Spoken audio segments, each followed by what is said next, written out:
ரொம்ப சந்தோஷம் உங்கள் மத்தியில் ரெண்டாவது நாள் ஆண்டவருடைய வார்த்தையை பகிர்ந்து கொள்ள கர்த்தர் பாராட்டின தயவுக்காக. நேற்றைய நாள் எனக்கு தெரியாது இதில் எத்தனை பேர் குறிப்பிட்டாக்க எனக்கு முகம் ஞாபகம் இருக்குது. எத்தனை பேருக்கு ஆசீர்வாதமாக இருந்தது நேற்றைய வார்த்தைகள்?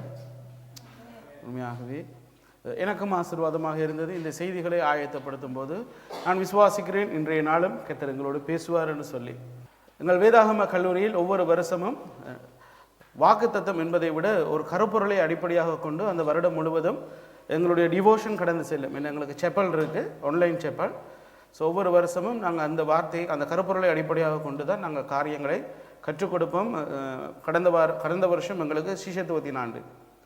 ஸோ இந்த வருஷம் எங்களுடைய கருப்பொருள் இயேசுவை அறிவோம், இயேசுவை அறிவிப்போம். இந்த குறிப்பிட்ட காலத்தில் நான் ஃப்ரான்ஸில் வந்து இந்த ஊழியத்தை ஆரம்பித்த நாட்களில் இருந்து நீங்கள் எங்களோட யூடியூப் அதில் போய் பார்த்தா உங்களுக்கு தெரியும். எங்களோட படிக்கிற மாணவர்கள் எல்லோரும் பயிற்சியை பெற்றுக்கொள்வதற்காக நாங்கள் ஸ்ட்ரீட் இவாஞ்சலிசம் எல்லா மாணவர்களையும் நாங்கள் வீதிக்கு கொண்டு சென்று அவர்கள் கற்றுக்கொண்டதை சுவிசேஷமாக அறிவிப்பதற்கு நாங்கள் பயன்படுத்தினோம். இந்த காலத்தில் நான் பார்க்கும்போது அதிகமாக சுவிசேஷத்தை குறித்த பாரம் விசுவாசிகளிடத்தில் என்னால் காண முடியலை. புதிய ஜனங்களுக்கு சுவிசேஷத்தை அறிவிப்பதை குறித்த தாகமும் இல்லாமல் போயிற்று. இப்போ நான் ஒரு சிலரோடு நெருங்கி பழகிறேன். விசேஷமாக ஐரோப்பாவில் மிக நெருக்கமாக நான் ஜெர்மன், சுவிஸ், இத்தாலி தேசங்களில் இருக்கிற பாஸ்டர்ஸோடு நெருங்கி பழகிறேன். அதே போல் ஃப்ரான்ஸ்லேயும் எல்லாருடையும் பார்த்த ஒரு காரியம், அந்த சுவிசேஷத்தை அறிவிப்பதற்கு அவர்களுக்குள்ள அந்த பாரம் வராததுக்கான சில காரணங்களை நான் கண்டுபிடிச்சினேன். ஸோ அந்த காரணங்களை எங்களோட மாணவர்களுக்கு கற்றுக் கொடுக்கும்படியாக, அதை சரிப்படுத்தும்படியாக இந்த கருப்பொருளை இந்த வருஷம் நாங்கள் எங்களோட பைபிள் காலேஜில் எடுத்தினாங்க. ஸோ இந்த கருப்பொருளின் அடிப்படையில் தான் இன்றைய நாள் நாங்கள் வார்த்தையை கேட்க போகிறோம். எங்கள் வருஷத்தின் கருப்பொருள் இயேசுவை அறிவோம், இயேசுவை அறிவிப்போம். ஸோ ஒரு கதாபாத்திரத்தை மையமாக கொண்டு எங்களுக்கு ஒரு ஆளை வச்சு சொன்னால் தான் எங்களுக்கு புரியும். ஜஸ்ட் ஒரு பிரசங்கமாக போனால் எங்களுக்கு புரியாது. ஸோ ஒரு கதாபாத்திரத்தை ஆதாரமாக கொண்டு அந்த கருப்பொருளை நான் உங்களுக்கு விளங்கப்படுத்த முயற்சிக்கிறேன். நீங்களும் எனக்கு ஒத்துழைக்க வேண்டும். அடிக்கடி நேற்று சொன்ன மாதிரி சிரிச்சுட்டு, பொய்க்கு சரி நான் ஜோக்ஸ் இல்லாடியும் நீங்கள் விழுந்து விழுந்து சிரிச்சுட்டு அப்படி இருந்தால் தான் எனக்கு உற்சாகமாக இருக்கும், நான் கேட்குறது உங்களுக்கு புரியும்னு சொல்லி. ஸோ ஆண்டவர் இன்றைய நாளில் எங்களுக்கு உதவி செய்வாராக. இன்றைக்கு நீங்கள் பார்த்தீங்கன்னு சொன்னால் இயேசு கிறிஸ்து மரித்து உயிர்த்தெழுந்து வேதாகமத்தில் அவர் பரலோகத்துக்கு போக முதல் அவருடைய சீஷர்கள் இடப்பட்டு இயேசு கிறிஸ்து பரலோகத்துக்கு போன பிறகு அவருடைய சீஷர்கள் உலகம் முழுக்க கடந்து சென்றார்கள். அப்போஸ்தலர் 1 அதிகாரம் 8வது வசனத்தின்படி, நீங்கள் பரிசுத்தாவினால் பெலன் அடைந்து எருசலேமிலும் யூதியாவிலும் சமாரியாவிலும் உலகத்தின் முடிவு பரியந்தம் எனக்கு சாட்சிகளாய் இருப்பீர்கள். இயேசு கிறிஸ்து கொடுத்த இந்த உன்னத கட்டளை அவரோடு இருந்த அவருடைய சீஷர்களும் அவரோடு பின்பற்றி சென்ற ஜனங்களும் அவர் உருவாக்கின சீஷர்களும் இந்த உலகம் முழுவதும் அந்த சுவிசேஷத்தை சொல்லி எங்களிடத்தில் இன்றைக்கு ஒரு திருச்சேவையாக எங்களோட கையில் ஒப்பு கொடுத்துருக்குறாங்க. உண்மையே இல்லையா? இன்றைக்கு உலகம் முழுவதும் அவர்கள் செய்த அந்த ஊழியத்தை இன்றைய 21ஆம் நூற்றாண்டில் இன்றைக்கு திருச்சபைகள் செய்கிறதா? ஏன் அவர்களால் செய்ய முடியல? யாரும் குற்றமாக பார்க்கறதுக்கு இல்லை. சில காரியங்களை நாங்கள் கற்றுக்கொள்ளும் போது ஆண்டவர் எங்கள்கிட்ட எதிர்பார்க்கிற அந்த பாரம், கர்த்தரிடத்தில் இருக்கிற அந்த பாரத்தை நாங்கள் புரிந்து கொள்ள முடியும். அப்போஸ்தலனாகிய பேதுருவை நான் ஆதாரமாக கொண்டு சில காரியங்களை இன்றைய நான் பகிர்ந்து கொள்ள விரும்புகிறேன். இன்றைக்கி இந்த இடத்துல இப்போ நான் காலேஜ் ஸ்டூடெண்ட்ஸ்னா போன இந்த ஜனவரி மாதம் மாணவர்கள்ட்ட சில காரியங்களை கொடுத்து அவர்களை எழுத வைத்து இந்த காரியங்களை நான் விளங்கப்படுத்தினேன். இன்றைக்கு நீங்கள் சபையில் வருகிற அநேக விசுவாசிகள்கிட்ட உங்களுக்கு இயேசு யார் என்று சொன்னால் இன்றைக்கு ஜனங்களுடைய பதில் பலதரப்பட்டதாக இருக்கும். இன்றைக்கு பாஸ்டர்ஸ் எல்லாருக்குமே தெரியும் இயேசு யார் என்று சொல்லி, விசுவாசிகளுக்கும் தெரியும். ஆனால் அநேகமான விசுவாசிகள்கிட்ட நீங்கள் கேட்டு பார்த்தீங்கன்னு சொன்னால் அவர் சொல்லுகிற பதில், இயேசு என் குடும்ப பிரச்சனையை தீர்த்தவர், இயேசு என் கடன் பிரச்சனையை தீர்த்தவர், இயேசு என்னை வியாதியிலிருந்து விடுவித்தவர், இயேசு என் வீட்டுக்கு சமாதானத்தை கொண்டு வந்தவர், இயேசு என்னை பொருளாதார ரீதியாக ஆசீர்வதித்தவர். இயேசு என்பவர் அவரா? அதான் எங்களுடைய சுவிசேஷம். இன்றைக்கு நற்செய்தி கூட்டங்களில் நாங்கள் விளம்பரப்படுத்தும் போது வியாதிகளிலிருந்து சுகம் அப்படி தானே சொல்கிறோம். இயேசு உங்களுக்கு எதிலிருந்து விடுவிக்கிறேன்? வியாதிகள்லேருந்து விடுவிக்கிறேன். உங்களுக்கு கடன் பிரச்சனையா? இயேசுவிடம் பாருங்கள், இயேசு உங்களை என்ன செய்வார்? கடன்கள் இருந்து விடுதலையாக்குவார். சபைக்கு வருவாங்க, அவங்க இருந்து ஜெபிப்பாங்க. சில வேளையில் அவருடைய கடன்கள் மன்னிக்கப்படலாம். சில டைமில் அவங்களுடைய ஜெபங்கள் ஏறெடுக்காமல் இருக்கும்போது அவர்கள் வெறுக்கிற முதல் நபர் யார் சொல்லுங்க? அப்போ இயேசு கிறிஸ்து தான். ஏன்னா அவங்க இயேசுவை எதை தேடி வந்தவங்க சொல்லுங்க? அப்போ கடனை மன்னிப்பதற்கு, பொருளாதார ஆசீர்வாதத்துக்கு, வியாதியிலிருந்து விடுவிப்பதற்கு. வியாதியிலிருந்து விடுவிக்கப்பட்டவர்கள் சொற்ப நாட்களில் அவர்கள் பின்மாற்றமாய் போகிறதுக்கு காரணம் அவர்கள் இயேசுவை வியாதியிலிருந்து விடுவிப்பதாக அடையாளம் கண்டது தான். இன்றைக்கு திருச்சபைக்கும் உலகத்தில் இருக்க எங்கள் எல்லாருக்கும் இருக்கிற மிகப்பெரிய ஒரு கடமை என்ன சொல்லுங்க அப்போ, இந்த இயேசு யார் என்பதை உலகத்தில் நாங்கள் அடையாளம் காட்ட வேண்டும். அதுதான் இயேசு எங்களுக்கு தந்த மிக உன்னதமான ஒரு பொறுப்பு. அப்போ இயேசுவோடு பயணித்த ஆரம்ப நாட்களில் இருந்து இயேசு பரலோகத்துக்கு போன பிறகு முதல் திருச்சபையின் தகப்பனான பேதுருவை இருந்து நான் உங்களுக்கு சில காரியங்களை நான் கற்றுத்தர விரும்புகிறேன். இன்றைக்கு உலகத்தில் நீங்கள் இப்போ கேட்டு பாருங்கள், எங்களை விட இயேசுவை குறித்து அதிகம் தெரிந்தவங்க இருக்கிறாங்க. உலகத்தில் இருக்கிற ஆர்கியோலஜிஸ்ட் இல்லை உலகத்தில் இருக்கிற வரலாற்று ஆசிரியர்கள் அவங்கள்ட்ட போய்ட்டு இயேசு யாருன்னு கேட்டால் அவங்க எங்களை விட நல்ல வரலாற்று ரீதியாக அவங்க ஆய்வோடு சொல்லுவாங்க. இயேசு என்றவராம் நசரேத் ஊரில் பிறந்தவராம். அங்கே கிட்டத்தட்ட ஒரு 40 குடும்பங்கள் தான் அந்த நசரேத் ஊரில் இருந்துதான். அந்த 40 குடும்பங்களில் இருந்து ஒருவர் பிறந்து வந்தவராம். பல பேர் சொல்கிறாங்க அவருடைய தாய் யாரும் அறியாத முறையில் பிறந்த ஒரு பையனாம்னு சொல்லி அவர் வளர்ந்து ரோமருடைய சட்டத்துக்கு விரோதமாக தவறு செய்தது நிமித்தம் ரோமர்களால் சிலுவை மரணத்துக்கு கொண்டு செல்லப்பட்டவர். அவரை பின்பற்றினவர்கள் அவருடைய சரீரத்தை எடுத்து ஒழித்து வைத்துவிட்டு அவரை கடவுளாக உலகத்துக்கு அறிவித்து விட்டார்கள். இப்படி ஒரு போதனையை நீங்கள் பாருங்கள் உலகம் முழுக்க சொல்கிறாங்க. யெகோவா சாட்சியிட்ட போனீங்கன்னு சொன்னால் அவர்கள் இயேசுவை குறித்து அறிவிப்பது வித்தியாசம். மோமனிஸ்டம் போனீங்கன்னா அவர்கள் இயேசுவை குறித்து கூறுகிற காரியங்கள் வேறு. ஆனால் திருச்சபையாக எங்களுக்கு நாங்கள் இயேசுவை எப்படியாக அறிவிக்க வேண்டும்? உலகத்தில் படித்த வரலாற்று ஆசிரியர்கள் ஸ்கூலில் போயிட்டு ஒரு ரிலீஜன் படிப்பிக்கிற ரிலீஜனை பற்றி தெரிஞ்சவங்கள்ட்ட கேட்டு பாருங்கள். இயேசு என்றவர் இஸ்ரேல் தேசத்தில் 2022ஆம் ஆண்டுக்கு முதல் அல்லது 25ஆம் ஆண்டுக்கு முதல் பிறந்தவராம். பிறந்து 30 வருஷத்தில் அவர் ஏதோ கடவுளுடைய என்ன சொல்றது ஆவியை பெற்று தன்னை கடவுள் என்ற உலகத்துக்கு காண்பித்து கொண்டவராம். அவர் சென்ற இடமெல்லாம் அற்புதங்களை செய்தாராம், அடையாளங்களை செய்தாராம், நல்ல அழகான பிரசங்கத்தை பண்ணிறாம். யூதர்கள் அவர் மேல் கொண்ட பொறாமையினால் அவரை சிறுவையில் அறைஞ்சாங்களாம். ஏனென்று சொன்னால் அவர் யூதர் என்றாக இருந்தும் யூதர்களுடைய நியாய பிரமாணத்தை மீறினபடியால் அவர்கள் என்ன செய்தார்கள், அவரை சிலுவைக்கு அறையும்படி அவர்களை கொண்டு போனார்கள் சொல்லி ஒவ்வொருவரும் இன்றைய உலகத்தில் இயேசுவை காண்பிக்கிற முறைகள் வித்தியாசமாக இருக்கு. ஆனால் இயேசுவை சொந்த இரட்சகராக ஏற்றுக்கொண்ட நானும் நீங்களும் இந்த உலகத்துக்கு இயேசுவை யாராக காண்பிக்கிறோம்? இயேசுவை யாராக காண்பிக்க வேண்டும்? அதைத்தான் நான் இன்றைக்கு உங்களுக்கு சில உதாரணங்களுக்கூடாக காண்பிக்க விரும்புகிறேன்.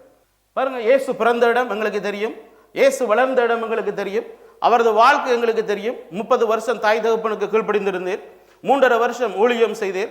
அந்த 3.5 வருஷத்தில் அந்த நாட்களில் இருந்த பாலஸ்தீனத்தையும் அதை சுற்றி இருக்கிற கிராமங்கள் நாடுகள் முழுவதும் சென்று சுவிசேஷத்தை மனம் திரும்புங்கள், பரலோக ராஜ்யம் சுவிசேஷத்தை அறிவித்தவர் என்று எங்களுக்கு தெரியும். அவர் மனநலம் எங்களுக்கு தெரியும். ஆனால் இதையெல்லாம் எங்களுக்கு இயேசுவை குறித்து தெரியும். ஆனால் உண்மையாகவே இயேசுவை நாங்கள் யாராக அறிய வேண்டும் என்பது எங்களுக்கு இன்றைக்கு தெரியாது. அதை காண்பிக்கத்தான் இன்றைக்கு நான் சில காரியங்களை நான் உங்களுக்கு ஆயத்தப்படுத்தினேன். இயேசு கிறிஸ்து மத்தேயு 16வது அதிகாரம் நாங்கள் எடுத்து வாசிப்போம். 13வது வசனத்தில் இருந்து நாங்கள் வாசிப்போம்.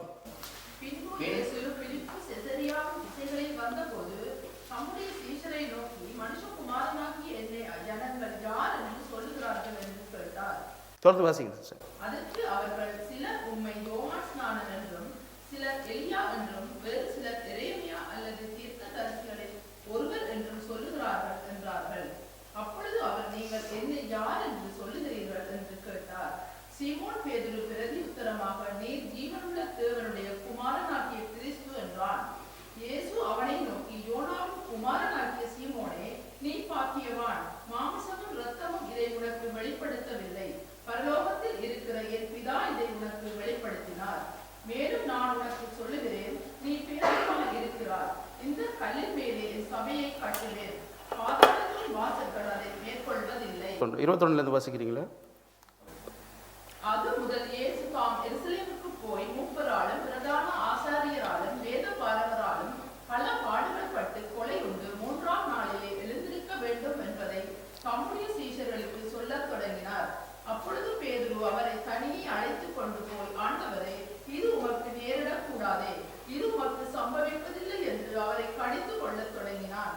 அவரோ திரும்பி பேதுருவை பார்த்து, எனக்கு பின்னாக போ சாத்தானே, நீ எனக்கு இடரலாய் இருக்கிறாய், தேவனுக்கு ஏற்றவைகளை சிந்தியாமல் மனுஷனுக்கு ஏற்றவைகளை சிந்திக்கிறாய் என்றார்.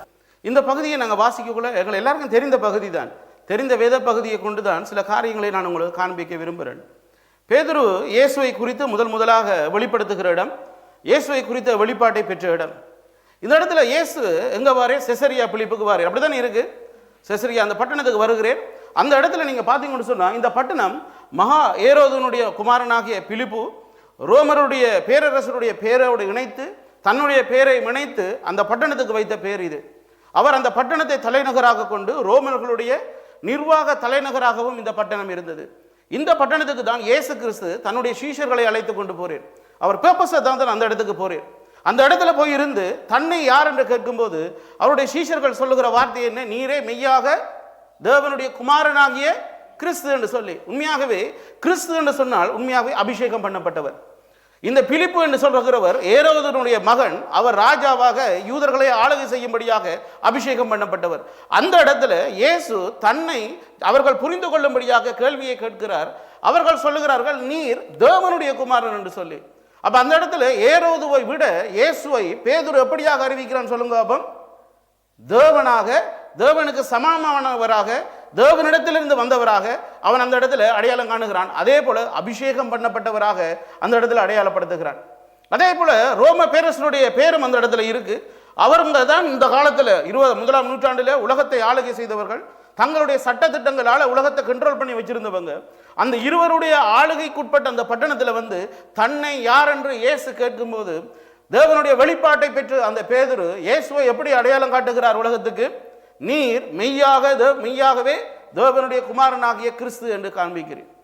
ஒரு கொஞ்ச நேரத்தில் நாங்கள் பார்க்குறோம். இப்போ வாசிச்சுனாங்க இயேசு தன்னுடைய மரணத்தை குறித்து சொல்லும்போது பேதுருவினிடத்தில் அதை தாங்க முடியல. உடனடியாக பேதுரு என்ன சொல்றார் பாருங்க. அந்த வசனத்தில் சொல்லப்பட்டிருக்கு 22வது வசனத்தில், அப்பொழுது பேதுரு அவரை தனியே அழைத்து கொண்டு போய், ஆண்டவரே இது உமக்கு நேரிடக்கூடாதே, இது உமக்கு சம்பவிப்பதில்லை என்று அவரை கடிந்து கொள்ள தொடங்கினான். இதற்கு முன்பாக இயேசுவை குறித்து எப்படிப்பட்ட ஒரு வெளிப்பாட்டை கூறினவன் இந்த இடத்துல இயேசுவை என்ன செய்ய விட மாட்டான்னு சொல்றான்? மறிக்க விட மாட்டான்னு சொல்றான். இன்றைக்கு நாங்களும் பல பேர் இந்த பேதுருவை போலதான் எங்களுடைய வாழ்க்கையை நாங்கள் இயேசுவை பெற்றிருக்கிறோம். நான் அப்படியே கடந்து போகும்போது உங்களுக்கு புரியும் நான் என்ன செய்தி உங்களிடத்தை பகிர்ந்து கொள்கிறேன் என்று சொல்லி. இயேசுவை குறித்து முதல் நூற்றாண்டில் பேதுருவுக்கு மட்டுமில்ல பல பேருக்கு இயேசுவை குறித்த வெளிப்பாடுகள் இருந்தது அல்லது புரிதல் இருந்தது. நீங்க பார்த்தீங்கன்னு சொன்னா மத்தேயு புத்தகம் 22வது அதிகாரம் 16வது வசனத்தை எடுத்து வாசிச்சீங்கன்னு சொன்னா, தங்கள் சீஷரையும் ஏரோதியரையும் அவரிடத்தில் அனுப்பினார்கள். அவர்கள் வந்து, போதகரே நீர் சத்தியமுள்ளவர் என்றும் தேவனுடைய மார்க்கத்தை சத்தியமாய் போதிக்கிறவர் என்றும் நீர் முகதாட்சணியம் இல்லாதவரையால் எவனை குறித்து உமக்கு கவலை இல்லை என்றும் அறிந்திருக்கிறோம். இப்ப அந்த நாட்களில் இருந்த பரிசேயர்கள் வேத பார்க்கக்கூடிய சீஷர்கள் இயேசுவை எப்படி அறிந்து வைத்திருக்கிறார்கள்? அவங்க என்ன சொல்றாங்க இயேசுவை குறித்து? போதகரே நீர் சத்தியம் உள்ளவர். அடுத்தது என்ன சொல்றாங்க? நீ தேவனுடைய மார்க்கத்தை சத்தியமாய் போதிக்கிற நல்ல போதகர். நீர் நியாயப்பிரமாணத்தை சரியாக போதிக்கிற நல்ல போதகர். அடுத்தது என்ன? நீர் முகதாட்சணியம், யாரையும் பார்க்க மாட்டேன். பெரியவன் சின்னவன், பரிசேயன் சதுசேயன், வேதபாரகன், ஆலோசனை சங்கம், ஏரோது, யாரையும் நீர் பார்க்க மாட்டீர். ரோமர்கள் என்று பார்க்க மாட்டீர். முகதாட்சணியம் இல்லாத நீர் ஒரு நல்ல போதகர் என்று இயேசுவுக்கு அவங்க அந்த பேரை கொடுக்குறாங்க. ஏன்னு சொன்னா இயேசுவை அவர்கள் அப்படிதான் அறிந்திருக்கிறாங்க. அடுத்த காரியம் அவங்க சொல்றாங்க பாருங்க, உமக்கு எதை குறித்து முகதாட்சணியம் இல்லாத எவனை குறித்தும் உமக்கு கவலை இல்லை என்றும் அறிந்திருக்கிறோம். கவலை இல்லைன்னா பயம் இல்லை, அதான் அதோட அர்த்தம். அடுத்த வசனத்தை பார்த்தீங்கன்னு சொன்னா மாற்கு 12வது அதிகாரம் 14வது வசனம், அவர்கள் வந்து, போதகரே நீர் சத்தியமுள்ளவர் என்றும் எவனை குறித்து உமக்கு கவலை இல்லை என்றும் அறிந்திருக்கிறோம். நீர் முகதாட்சணியம் இல்லாதவராய் தேவனுடைய மார்க்கத்தை சத்தியமாய் போதிக்கிறீர். ராயனுக்கு வரி கொடுக்கிறது நியாயமோ அல்லவோ? நாம் கொடுக்கலாமோ கொடுக்க கூடாதோ என்று கேட்டார்கள். இப்ப இந்த இடத்துலையும் பாருங்க, அவர்கள் வந்து இயேசுவின் இடத்துல என்னத்துக்கு கேட்கிறாங்க? இயேசுவை குறித்து அவர்கள் அறிந்ததை சொல்லி இயேசுவை அவருடைய வாயின் வார்த்தையினாலே அகப்பட பண்ணுவதற்கு ஒரு கேள்வியை கேட்கிறாங்க. ஆனா இந்த இடத்துல பார்க்கிறோம், அந்த முதல் நூற்றாண்டுல பேதுருவுக்கு மட்டுமில்லை இயேசுவை குறித்து பல பேருக்கு பலவிதமான புரிதல் இருந்தது. அடுத்த வசனம் நீங்க வாசி பார்த்தீங்கன்னு சொன்னா லூக்கா 20:21, அவர்கள் வந்து, போதகரே நீர் நிதானமாக பேசி உபதேசிக்கிறீர் என்றும் முகதாட்சணியம் இல்லாமல் தேவனுடைய மார்க்கத்தை சத்தியமா போதிக்கிறீர் என்றும் அறிந்திருக்கிறோம். பாருங்க, எல்லா இடத்திலையும் இயேசுவை அவர்கள் எப்படி அறிந்திருக்கிறார்கள்? சத்தியத்தை சரியாக போதிக்கிற ஒரு நல்ல போதகர். அடுத்தது முகதாட்சணியம் பார்க்காமல் போதிக்கிற ஒரு போதகர் என்று அவர்கள் அறிந்திருக்கிறார்கள். அதே போலதான் இந்த இடத்துல பேதுருவும் இயேசுவை எப்படி அறிந்து வைத்திருக்கிறேன்? இந்த அறிதலுக்கும் இவர்களுடைய புரிதலுக்கும் சில வித்தியாசங்களை நான் உங்களுக்கு காண்பிக்க விரும்புகிறேன். அதே போல இயேசுவை பிசாசுகள் எப்படி அறிந்திருக்கிறேன் என்று நாங்கள் வாசிக்க போறோம். லூக்கா புத்தகம் 4வது அதிகாரம் 41வது வசனம். பிசாசுகளும் நீர் தேவனுடைய குமாரனாகிய கிறிஸ்து என்று சத்தமிட்டு அநேகரை விட்டு புறப்பட்டது. பேதுரு என்னத்தை சொன்னேரோ இப்ப யார் இயேசுவை பத்தி சொல்லுங்க அப்போ. பிசாசும் அதே காரியத்தை தான் சொல்லுது. இப்ப இதுல பாத்தீங்கன்னு சொன்னா லூக்கா புத்தகத்தில் சொல்லப்பட்டிருக்கு, பிசாசுகளும் இயேசுவை எப்படி அறிந்திருக்கின்றன? குமாரனாகிய. இது சொன்னதுக்கும் பேதுரு சொன்னதுக்கும் என்ன வித்தியாசம்? இன்றைக்கு திருச்சபையிலையும் சரி உலகத்திலையும் சரி பல பேர் இயேசுவை கடவுள் என்று சொல்றாங்க. ஆனா பேதுரு சொன்ன கடவுளுக்கும் பிசாசு சொன்ன கடவுளுக்கும் மிகப்பெரிய ஒரு வித்தியாசம் இருந்தது. அதை தான் நான் உங்களுக்கு காண்பிக்க விரும்புகிறேன். இந்த இடத்துல பேதுரு சொன்னதுக்கும் பின்பாது இயேசுவை சரியாக அறிந்து கொண்ட பேதுரு இயேசுவை எங்களுக்கு எப்படி காண்பித்தது என்றும் நான் உங்களுக்கு காண்பிக்க தான் இதை நான் உங்களுக்கு ஆயத்தப்படுத்தி இருக்கிறேன். அடுத்ததாக பார்த்தீங்கன்னு சொன்னா பேதுரு 5:8 பேதுரு ஒரு வார்த்தையை சொல்றேன் பாருங்க. சீமோன் பேதுரு அதைக் கண்டு இயேசுவின் பாதத்தில் விழுந்து, ஆண்டவரே, நான் பாவியான மனுஷன், நீர் என்னை விட்டு போக வேண்டும் என்றான். நீங்க பாத்துக்கணும் சொன்னா மத்தேயு 16வது அதிகாரத்தில் இயேசுவை மெய்யாக தேவனுடைய குமாரன் என்று தேவன் அவருக்கு வெளிப்படுத்தினார். இயேசு என்ன சொல்றார்? மாம்சமும் இரத்தமும் இதை உனக்கு வெளிப்படுத்தவில்லை, பரலோகத்தில் என் பிதாவே உனக்கு இதை. தேவனுடைய வெளிப்பாட்டை பெற்று அந்த பேதுரு, ஆனா வெளிப்பாட்டு கூடாக தேவன் வெளிப்படுத்தின இயேசுவை சரியாக அறியவில்லை. அவன் சரியாக அறிந்திருந்தான் என்று சொன்னா அதே பகுதியில் இப்ப நாங்க வாசிச்ச 22வது வசனத்துல பேதுரு என்ன சொல்லி இருக்க மாட்டான்? நீர் சாகவே சாகக்கூடாதுன்னு சொல்லி இருக்க மாட்டான். வெளிப்பாட்டுக்கும் இயேசுவை அறிதலுக்கும் மிகப்பெரிய ஒரு கனெக்ஷன் இருக்கும். இன்றைக்கு எங்களுக்கு எங்களோட வாழ்க்கையில பல வெளிப்பாடுகள் இருக்கலாம், ஆனா இயேசுவை குறித்த சரியான அறிவு தான் அந்த வெளிப்பாட்டோட சேர்த்து உலகத்துக்கு எங்களை கனெக்ட் பண்ணும். அதை தான் இன்றைக்கு நான் பேதுரு வாழ்க்கையிலிருந்து உங்களுக்கு காண்பிக்க விரும்புகிறேன். இன்றைக்கு பேதுரு இயேசுவை யார் என்று வெளிப்பாட்டை பெற்றவன், இயேசுவினிடத்திலே யார் என்று சொன்னவன், இயேசு தான் மரிக்க போகிறேன் என்று சொல்லும்போது அவனுடைய உள்ளத்துல இயேசுவை குறித்து எப்படி வந்துட்டு, நீர் என்னுடைய நெருங்கிய சிநேகிதன், நீ என்ன செய்யக்கூடாது? சாக கூடாதுன்னு சொல்லி இயேசுவை கண்டிக்க தொடங்கினான். இயேசுவை உண்மையாக அறிந்தவன் இயேசுவுக்கு என்ன தெரியுமா சொல்லியிருப்பான்? நீங்க சிலுவை மரணத்துக்கு போறதுக்கு என்னால என்ன உதவி செய்ய முடியுமோ வாங்க, நான் கொண்டு போய் உங்களை சிலுவையில மறிக்க பண்றேன். ஏன்னா இயேசுவினுடைய நாமத்தினுடைய பேரின் அர்த்தமே என்ன சொல்லுங்க அப்போ? இயேசு அவர் தம்முடைய ஜனங்களின் பாவத்தை நீக்கி ரட்சிக்கிற ரட்சகர். மத்தேயு புத்தகம் 1வது அதிகாரத்தில் சொல்லப்பட்டிருக்கு.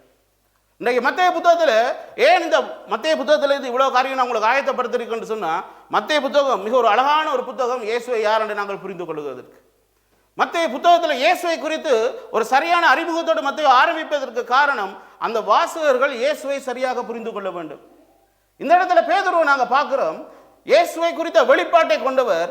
இயேசு அவருடைய வள்ளத்துக்கு போறேன்னு உங்களுக்கு தெரியும், மீன் பிடிக்கிறாங்க, அவருடைய வல்லம் நிரம்புது, பக்கத்தில் இருக்க வல்லம் எல்லாம் கூப்பிடுறாங்க, படகு எல்லாத்தையும் கூப்பிடுறாங்க, எல்லாருக்கும் பகிர்ந்து கொடுக்குறாங்க, அப்படியே கரைக்கு வராங்க. வந்தோடனே பேதுரு இயேசுட காலில் விழுந்து என்ன தெரியுமா உணர்ந்து கொண்டவர்? தேவரீர், நான் யாரு? பாவியான மனிதர், நீங்க என்னைய விட்டு. இதே பேதுரு அப்போஸ் நடவடிக்கைகள் எப்படி பேசியிருக்கிறா? ஒரு பாவி என்று அறிந்து கொண்டவர் இயேசுவை யார் என்று சரியாக அறிந்து கொண்டால் இயேசுட்ட என்ன தெரியுமா கேட்டிருப்பான்? காலை விழுந்து, இயேசுவே, நான் பாவியான மனிதன், என் பாவத்திலிருந்து என்னை நீங்க விடுவீங்க, என்னை பாவத்திலிருந்து வெளியே கொண்டு வாங்க, என்னை நான் அர்ப்பணிக்கிறேன் என்று சொல்ல வேண்டிய பேதுரு அந்த பாவிகளை ரட்சிக்க வந்த ரட்சகரை பார்த்து என்ன தெரியுமா சொல்றான்? நான் பாவியான மனிதன், என்னோட நீங்க இருக்காதீங்க என்று சொல்லி. இயேசு இந்த உலகத்துக்கு வந்ததுட நோக்கமே என்ன சொல்லுங்க அப்போ? பாவங்களை ரட்சிக்க வந்த ரட்சகர். இந்த பேதுரு இயேசுவை கண்டு கொண்ட நேரத்திலும் சரி, அவருடைய நண்பர்களாகிய கசின் பிரதராகிய யோவானும் அல்லது அந்திரேயாவும் இவரை குறித்து இயேசுவை குறித்து சொல்லும் போதும் சரி, மேசியாவை கண்டோம் எல்லாவற்றையும் அறிந்த பேதுரு இயேசுவை அறிய வேண்டிய வழியில் அவன் அறியவே இல்லை. அதால இயேசு பரலோகத்துக்கு போகும் வரைக்கும், பரிசுத்த ஆவியை பெறும் வரைக்கும் பேதுருவினால இயேசுவை குறித்து இந்த உலகத்துக்கு அறிமுகப்படுத்தவே தெரியல, தெரியுமா? ஆனா இந்த பேதுரு இன்றைக்கு எங்களுக்கு ஒரு ஆலோசனை கொடுக்கிறார். 2 பேதுரு 3வது அதிகாரம் 18வது வசனம். அவர் சாகர தருவாயில உங்களுக்கு தெரியும், 2 பேதுரு எழுதக்குள்ள பேதுரு எங்கே இருக்கிறேன்? ரோம சிறைச்சாலையில் இருக்கிறேன் அல்லது சிறை இருப்பில் இருக்கிறேன், இன்னும் கொஞ்ச நாட்கள் எங்களுக்கு தெரியாது அவர் எப்ப மரித்தார் என்று சொல்லி அவரை இயேசுவை போல சிலுவையில மரிக்க பண்ண போறாங்க அல்லது கொலை செய்ய போறாங்க. அந்த தருவாயில அவர் உலகம் முழுவதும் இருக்கிற அவருடைய சீஷர்களுக்கு, விசேஷமாக வடகலாத்திய ஆசிய நாடுகளில் இருக்கிறவர்களுக்கு ஆலோசனை கொடுக்கிறேன். நம்முடைய கர்த்தரும் இயேசு ரட்சகருமாகிய இயேசு கிறிஸ்துவின் கிருபையிலும் அவரை அறிகிற அறிவிலும் வளருங்கள். அவருக்கு இப்பொழுதும் என்றென்றைக்கும் மகிமை உண்டாவதாக. ஆமென். இன்றைக்கு இந்த பேதுரு இந்த ஆலோசனை கொடுக்கிறதுக்கு என்ன தகுதி இருக்கு சொல்லுங்க பாப்போம். இன்னைக்கு பேதுரு பக்கத்துல இருந்தா நாங்க கேட்கிற கேள்வி என்ன தெரியுமா? தம்பி, அந்த வலைகள்ல உனக்கு மீன் நிரம்பின டைம்ல பாவி என்று உணர்ந்த நீ அந்த இயேசுவை உனக்கு அறிந்திருந்தா நீ என்ன செஞ்சிருக்கணும்? அந்த டைம்ல அவரை காலில் விழுந்து மன்னிப்பு கேட்டிருக்கணும். உண்மையா இல்லையா? அதே இயேசுவை நீ எங்க கண்ட? நீ தேவனுடைய வெளிப்பாட்டை பெற்ற நீ வெளிப்பாட்டு பெற்ற நேரத்தில் நீ என்ன செய்திருக்கணும்? அந்த இயேசுவினிடத்தில் நீர்தான் மெய்யாக தேவனுடைய குமாரன், நாங்கள் எதிர்பார்த்த மேசியா, நான் உம்மோடு இருந்து நீ சிலுவை மரணம் போனாலும் நான் உம்மை பற்றி உலகத்துக்கு அறிவிப்பேன் என்று சொல்லி தைரியமாக இயேசுவோட போக வேண்டிய அந்த பேதுரு இயேசுவை சிலுவை மரணத்துக்கு போகாதபடி இழுத்து கொண்டான். இன்றைக்கு எங்களோட வாழ்க்கையிலையும் அப்படித்தான். தேவன் எங்கள் மேல் வைத்திருக்கிற பல அழைப்புகள் திட்டங்களுக்கு இன்றைக்கு பிசாசு இந்த இடத்துல பேதுருவா பேசுறான் இல்லை. பேதுருக்கு பின்னுக்கு யார் பேசுறான்னு சொல்லுங்க அப்போ. இயேசு சொல்றேன், அப்பாலே போ சாத்தானே. ஏன்னா இயேசுவை இந்த உலகம் அறிய முதல் இயேசுவை குறித்து அறிந்தது பிசாசு. அதால இயேசு சிலுவை மரணத்துக்கு போகாமலே சிலுவை மரணத்துக்கு பின்பாக இயேசு பெற்றுக்கொள்ள வேண்டிய எல்லாவற்றையும் இயேசுவுக்கு ஊழியத்துக்கு வர முதலே ஒஃபர் பண்றான் பிசாசு 3 சோதனையில. அந்த 3 சோதனையிலையும் இயேசு பிசாசை மேற்கொண்டு சிலுவை மரணத்துக்கூடாக பெற வேண்டியதை சிலுவை மரணத்துக்கூடாகத்தான் பெற்றார். இயேசு தேவன் தன்மையில் எதிர்பார்த்த அந்த ஊழியத்தை பிசாசினிடத்தில் அவர் பெறவே இல்லை. பிசாசு இயேசுவை அறிந்திருந்த அந்த அளவுக்கு இந்த ஊழியம் வரைக்கும் இந்த நாட்கள் வரைக்கும் பேதுருவால் இயேசுவை அறிய முடியல. இன்றைக்கு திருச்சபையில் இருக்கிற பல ஜனங்கள் இயேசுவை அறிய வேண்டிய வழியில் அறியல. அவங்களுக்கு இயேசுவை ஒரு சத்திய போதகராக தெரியுது, இயேசுவை வியாதியை சுகப்படுத்துறவர் என்று தெரியுது, இயேசுவை என்ன சொல்லுங்க பாப்போம் கடன்களை மன்னிக்கிறவர் என்று தெரியுது, பிள்ளை பேரை கொடுக்கிறவர் என்று தெரியுது. இப்படி பல வழிகளில் அடையாளம் கண்டவங்க உண்மையாகவே இயேசு யார் என்று அடையாளம் காணல. அப்படி அவர்கள் பேதுருவை போல சரியான வழியில இயேசுவை அடையாளம் கண்டிருந்தாங்கன்னு சொன்னா இன்றைக்கு அதே பேதுரு நிற்கிற இடத்துல இன்றைக்கு எல்லா கிறிஸ்தவர்களும் நிற்க வேண்டும். அதை காண்பிக்கத்தான் இன்றைக்கு நான் உங்களுக்கு இந்த காரியத்தை நான் ஆயத்தப்படுத்தினேன். இன்றைக்கு கிறிஸ்துவை அறிவிக்கிற அளவுக்கு இன்றைக்கு உலகம் கிறிஸ்துவை அறியவே இல்லை. கிறிஸ்துவை அறிய வேண்டிய அளவுக்கு கிறிஸ்துவன் தன்னை அர்ப்பணிக்கவில்லை. இன்றைக்கு பேதுரு தன்னுடைய மரண காலத்தில் சொல்றீர், நீங்கள் கிறிஸ்துவை அறிகிற அறிவில் என்ன செய்யலாம்? ஏன் அவர் அதை சொல்லணும்? பேதுருடைய வாழ்க்கையில பேதுருவ பக்கத்தில் வச்சு எங்களுக்கு எவ்வளவு கேள்விகள் கேட்க வேண்டி இருக்கு. இதுல எழுதியிருக்க பாருங்க, மத்தேயு 14வது அதிகாரத்தில் வள்ளம் போகுது.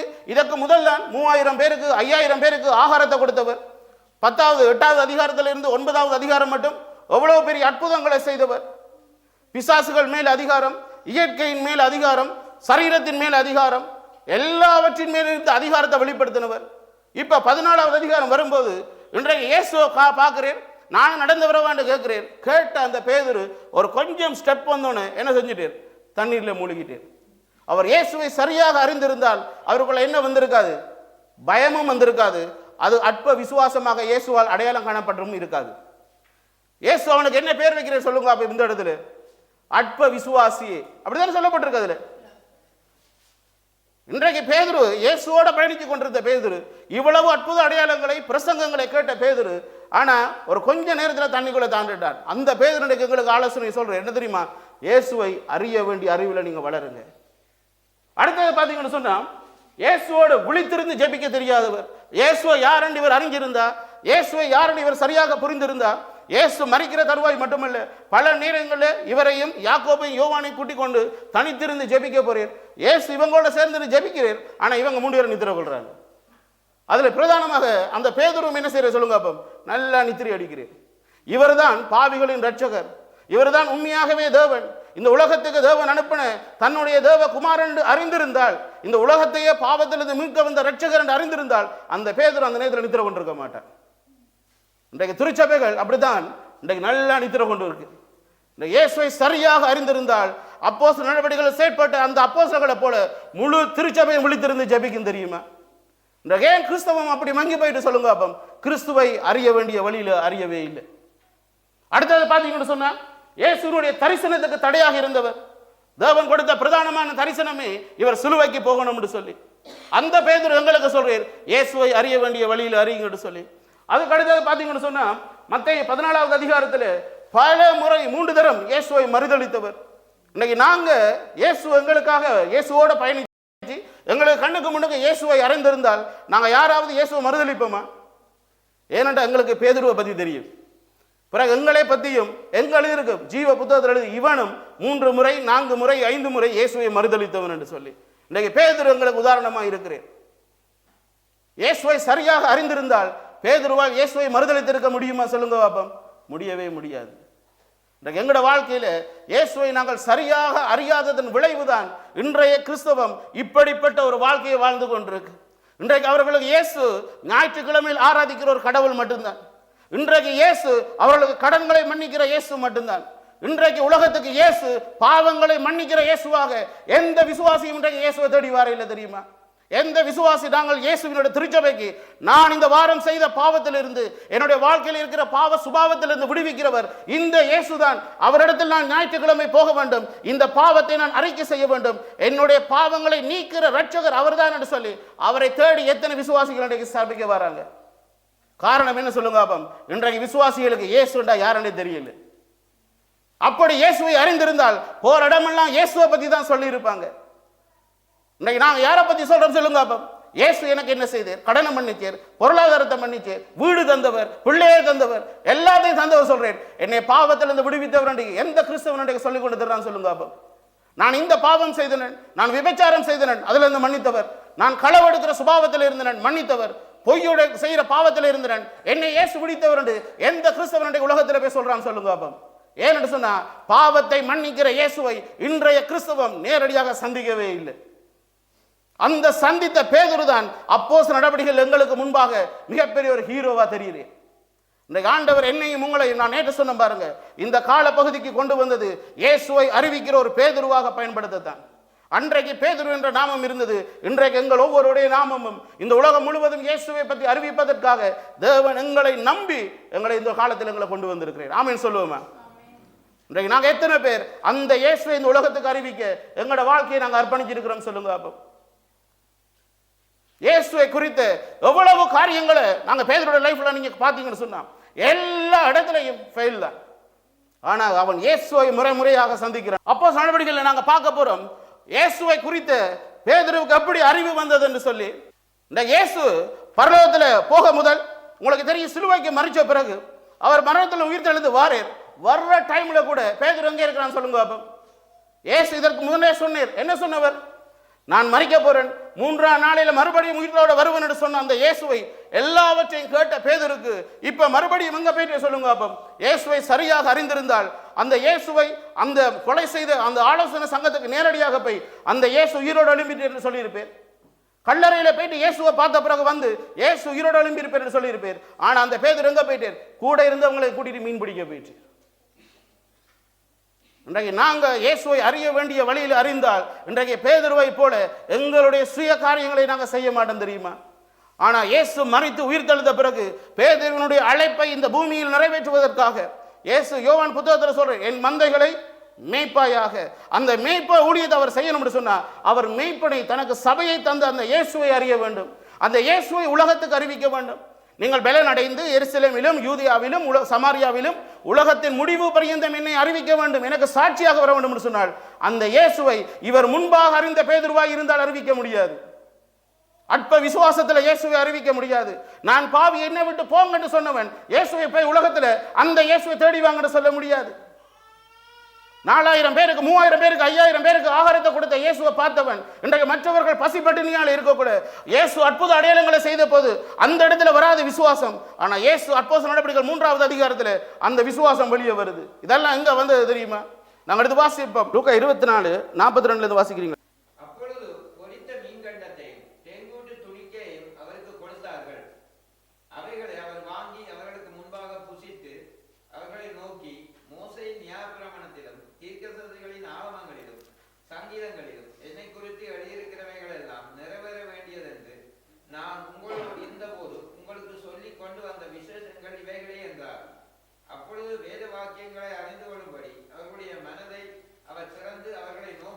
தேங்க்யூ.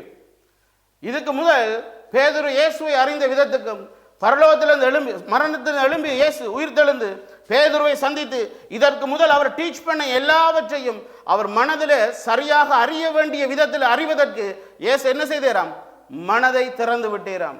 இயேசு மனதை திறந்தவுடன் பேதுருடைய மனதிலையும் பேதுருடைய சிந்தையிலையும் அந்த இயேசுவை குறித்து சரியான ஒரு புரிதல் வருது. அப்படித்தானே இருக்குதுல. இயேசு அவன் அறிய வேண்டிய விதத்தில் அவன் மனதை திறந்தறினான்.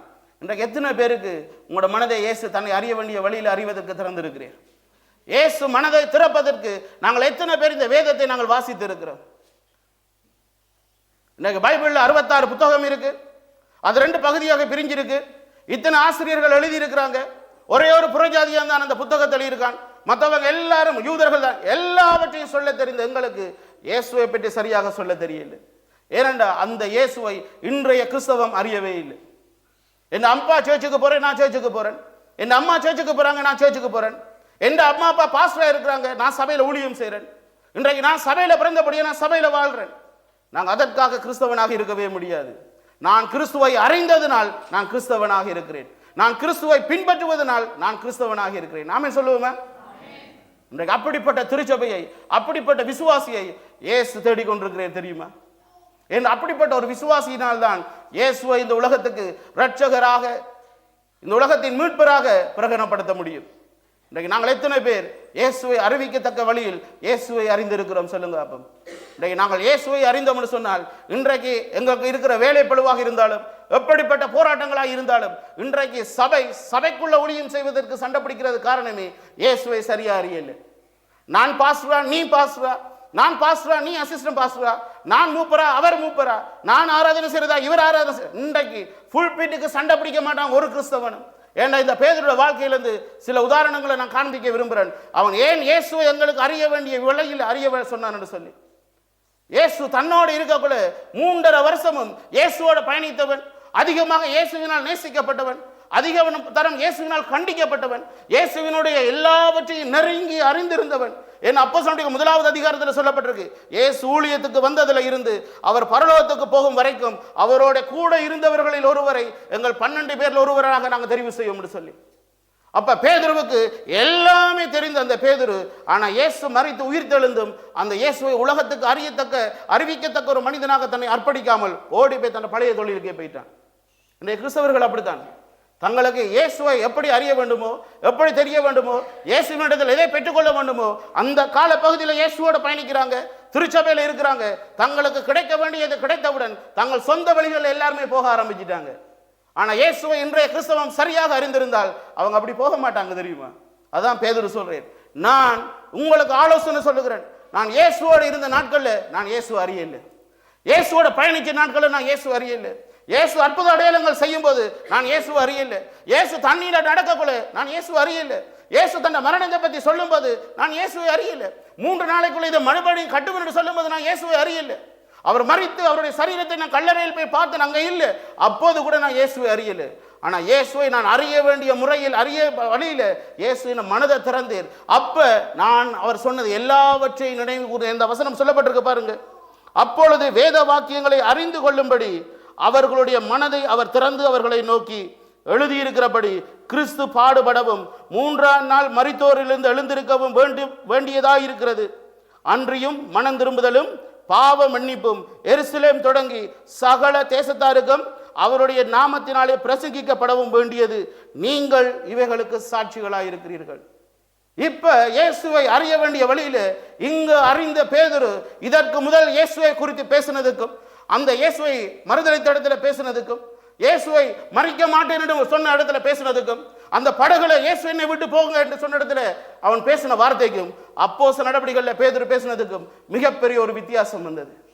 எல்லா இடத்துலையும் அவனுக்கு தைரியம், என்ன பிரச்சனை வந்தாலும் என்னை கொலை செய்தாலும் அந்த இயேசுவை அறிவிக்காமல் நான் விடமாட்டேன் என்று சொன்ன அந்த தைரியம் எங்க வந்தது தெரியுமா?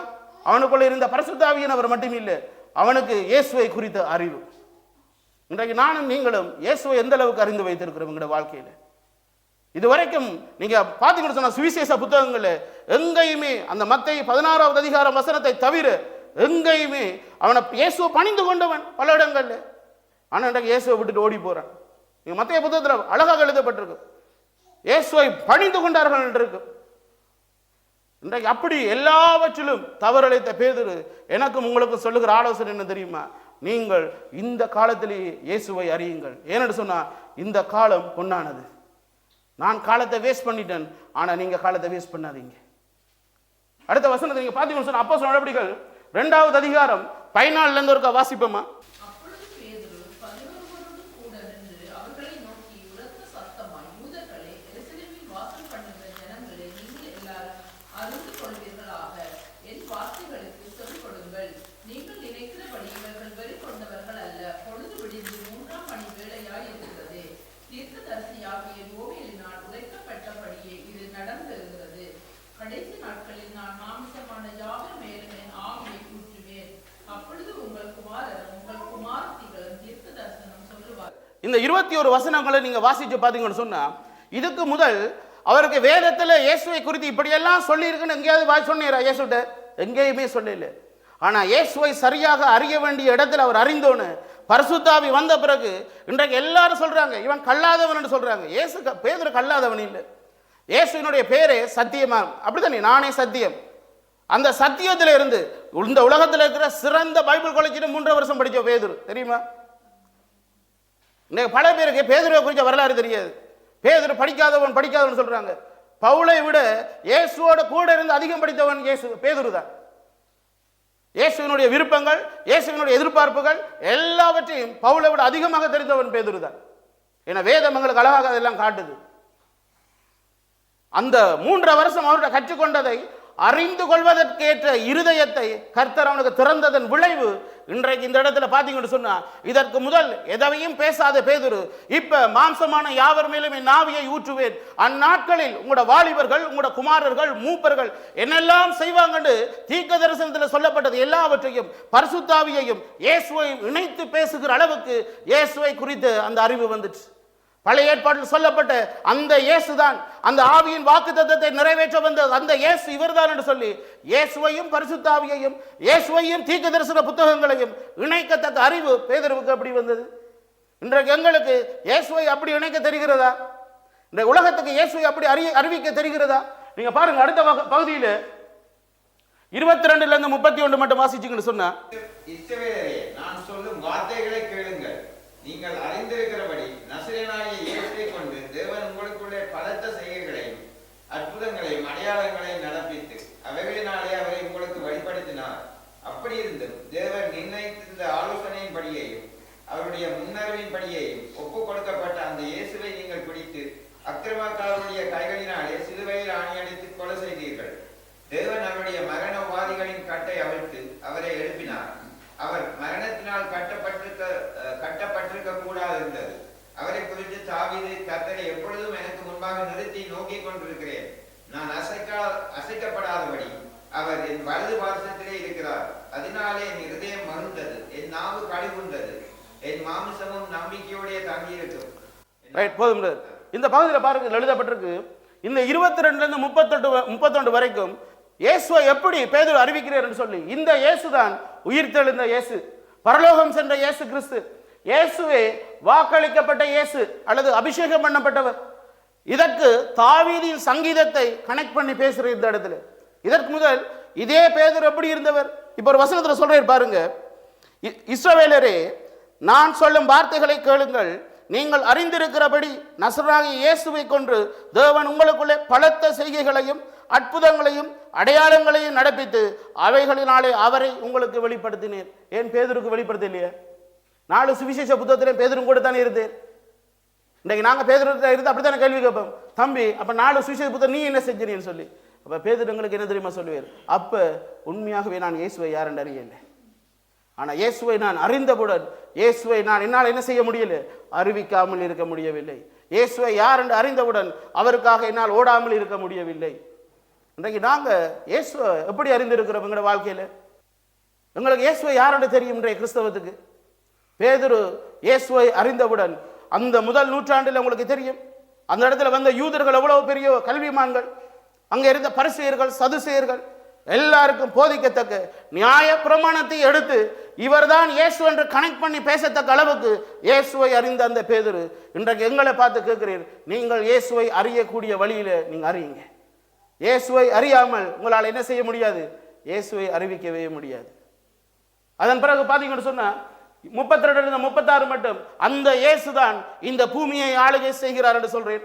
அதன் பிறகு பாத்தீங்கன்னு சொன்னா அந்த இயேசுதான் 33வது வசனத்துல நீங்க வாசிச்சீங்கன்னு சொல்லப்பட்டிருக்கு, அவர் தேவனுடைய வலது கரத்தினால் உயர்த்தப்பட்டு பிதா அருளிய வாக்குத்தத்தத்தின்படி பரிசுத்த ஆவியை பெற்று நீங்கள் இப்பொழுது காண்கிறதும் கேட்கிறதுமாக இதை பொறிந்தளினார். இந்த பரிசுத்த ஆவி வருவதென்று சொன்னால் அதற்கு முதலாவது நாங்கள் யாரை சந்திக்கணும்? இயேசுவை சந்திக்கணும். இயேசுவை அறியாமல் நாங்கள் பரிசுத்த ஆவியை ஏற முடியாது. இயேசுவை அறியாமல் நீங்கள் இயேசுவை விசுவாசிக்க முடியாது. இயேசுவை விசுவாசிக்காமல் வாக்குத்தத்தம் பண்ணப்பட்ட பரிசுத்த ஆவியை பெற்றுக்கொள்ள முடியாது. நான் இயேசுவை அறிந்திருந்த வழிக்கும் இயேசு உயிர்த்தெழுந்த பிறகு என் மனதை திறந்த பிறகு நான் இயேசுவை அறிந்ததுக்கு வித்தியாசம் வந்தது. எதனால பார்த்தேன்னு சொன்னா என் வாழ்க்கையில அந்த வாக்குத்தத்தம் பண்ணப்பட்ட பரிசுத்த ஆவியை அவர் தந்தருளினார்.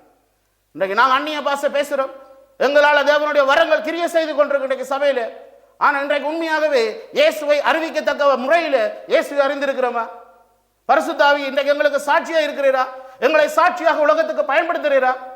இன்றைக்கு ஆண்டவர் எங்கிட்ட கேட்கிற கேள்வி அதுதான். பரிசுத்த ஆவியை எனக்கு தந்ததன் நோக்கம் முதலாவது நான் பரிசுத்தமாய் வாழ வேண்டும். நான் பரிசுத்தமாய் இயேசுவின் சிலுவை இரத்தத்தினால் பெற்றுக்கொண்ட அந்த நீதிமான் என்ற அந்த நிலையை இயேசு கிறிஸ்துவின் வருகை வரட்டும், நான் மகிமை கடந்து செல்லும் வரைக்கும் நான் பரிசுத்தமானாய் வாழ வேண்டும். அது மாத்திரமல்ல, நான் இந்த உலகத்துக்கு இயேசுவை அறிவிக்க வேண்டும். அப்போஸ்தலர் நடபடிகள் 1வது அதிகாரத்தில் இருந்து 28வது அதிகாரம் வரைக்கும் அவர்கள் பரிசுத்த ஆவியை பெற்றுக்கொண்டது 2வது நோக்கத்தை பெர்ஃபெக்ட்டா நிறைவேற்றினாங்க. எருசலேமுக்கு போறாங்க, சமாரியாவுக்கு போறாங்க, யூதேயா முழுவதும் ஊழியத்தை முடிக்கிறாங்க. உலகத்தின் அன்றைய உலகம் ரோமர் எங்கெல்லாம் ஆளுகை செஞ்சாங்களோ அன்றைய உலகம் அது எல்லா இடத்துக்கும் ரோமாபுரி வரைக்கும் சுவிசேஷத்தை கொண்டு போனாங்க. இன்றைக்கு நாங்க திருச்சபைக்குள்ள இருந்து கொண்டு ஆராதனைக்கு சண்டை, மைக்குக்கு சண்டை, பவர் பாயிண்ட் போடுறதுக்கு சண்டை, சர்ச் கிளீன் பண்றதுக்கு சண்டை, பிரசங்கம் பண்றதுக்கு சண்டை. இன்றைக்கு இயேசுவை உண்மையாக அறிந்திருந்தோம்னு சொன்னா அந்த சபையில சண்டையே இருக்காது தெரியுமா? உங்களோட சபையில பாசஸ் நான் சொல்றேன், எந்த விசுவாசி எந்த ஊழியன் எந்த பதவிக்கு சண்டை பிடிக்கிறானோ அவன் இயேசுவை உண்மையாக அறியவே இல்லை. அவன் இயேசுவை சரியாக அறிந்திருந்தால் இது எதுக்குமே ஆசைப்பட மாட்டான். நான் பேதுருவை பின்பாக காட்டுறேன். இன்றைக்கு ஆண்டவர் எங்கள்கிட்ட எதிர்பார்க்கிற காரியம் இயேசுவை அறிய வேண்டிய வழியில நாங்கள் அறியணும். என்ன, நாங்கள் இயேசுவை அறிந்தது சபைக்குள்ள இருந்து இயேசுவை அனுபவிப்பதற்காக அல்ல, பாவத்தில் இருக்கிற ஜனங்களை அவர்கள் இயேசுவை அனுபவிப்பதற்காக என்னையும் உங்களையும் இயேசு தெரிந்து கொண்டிருக்கிறது தெரியுமா?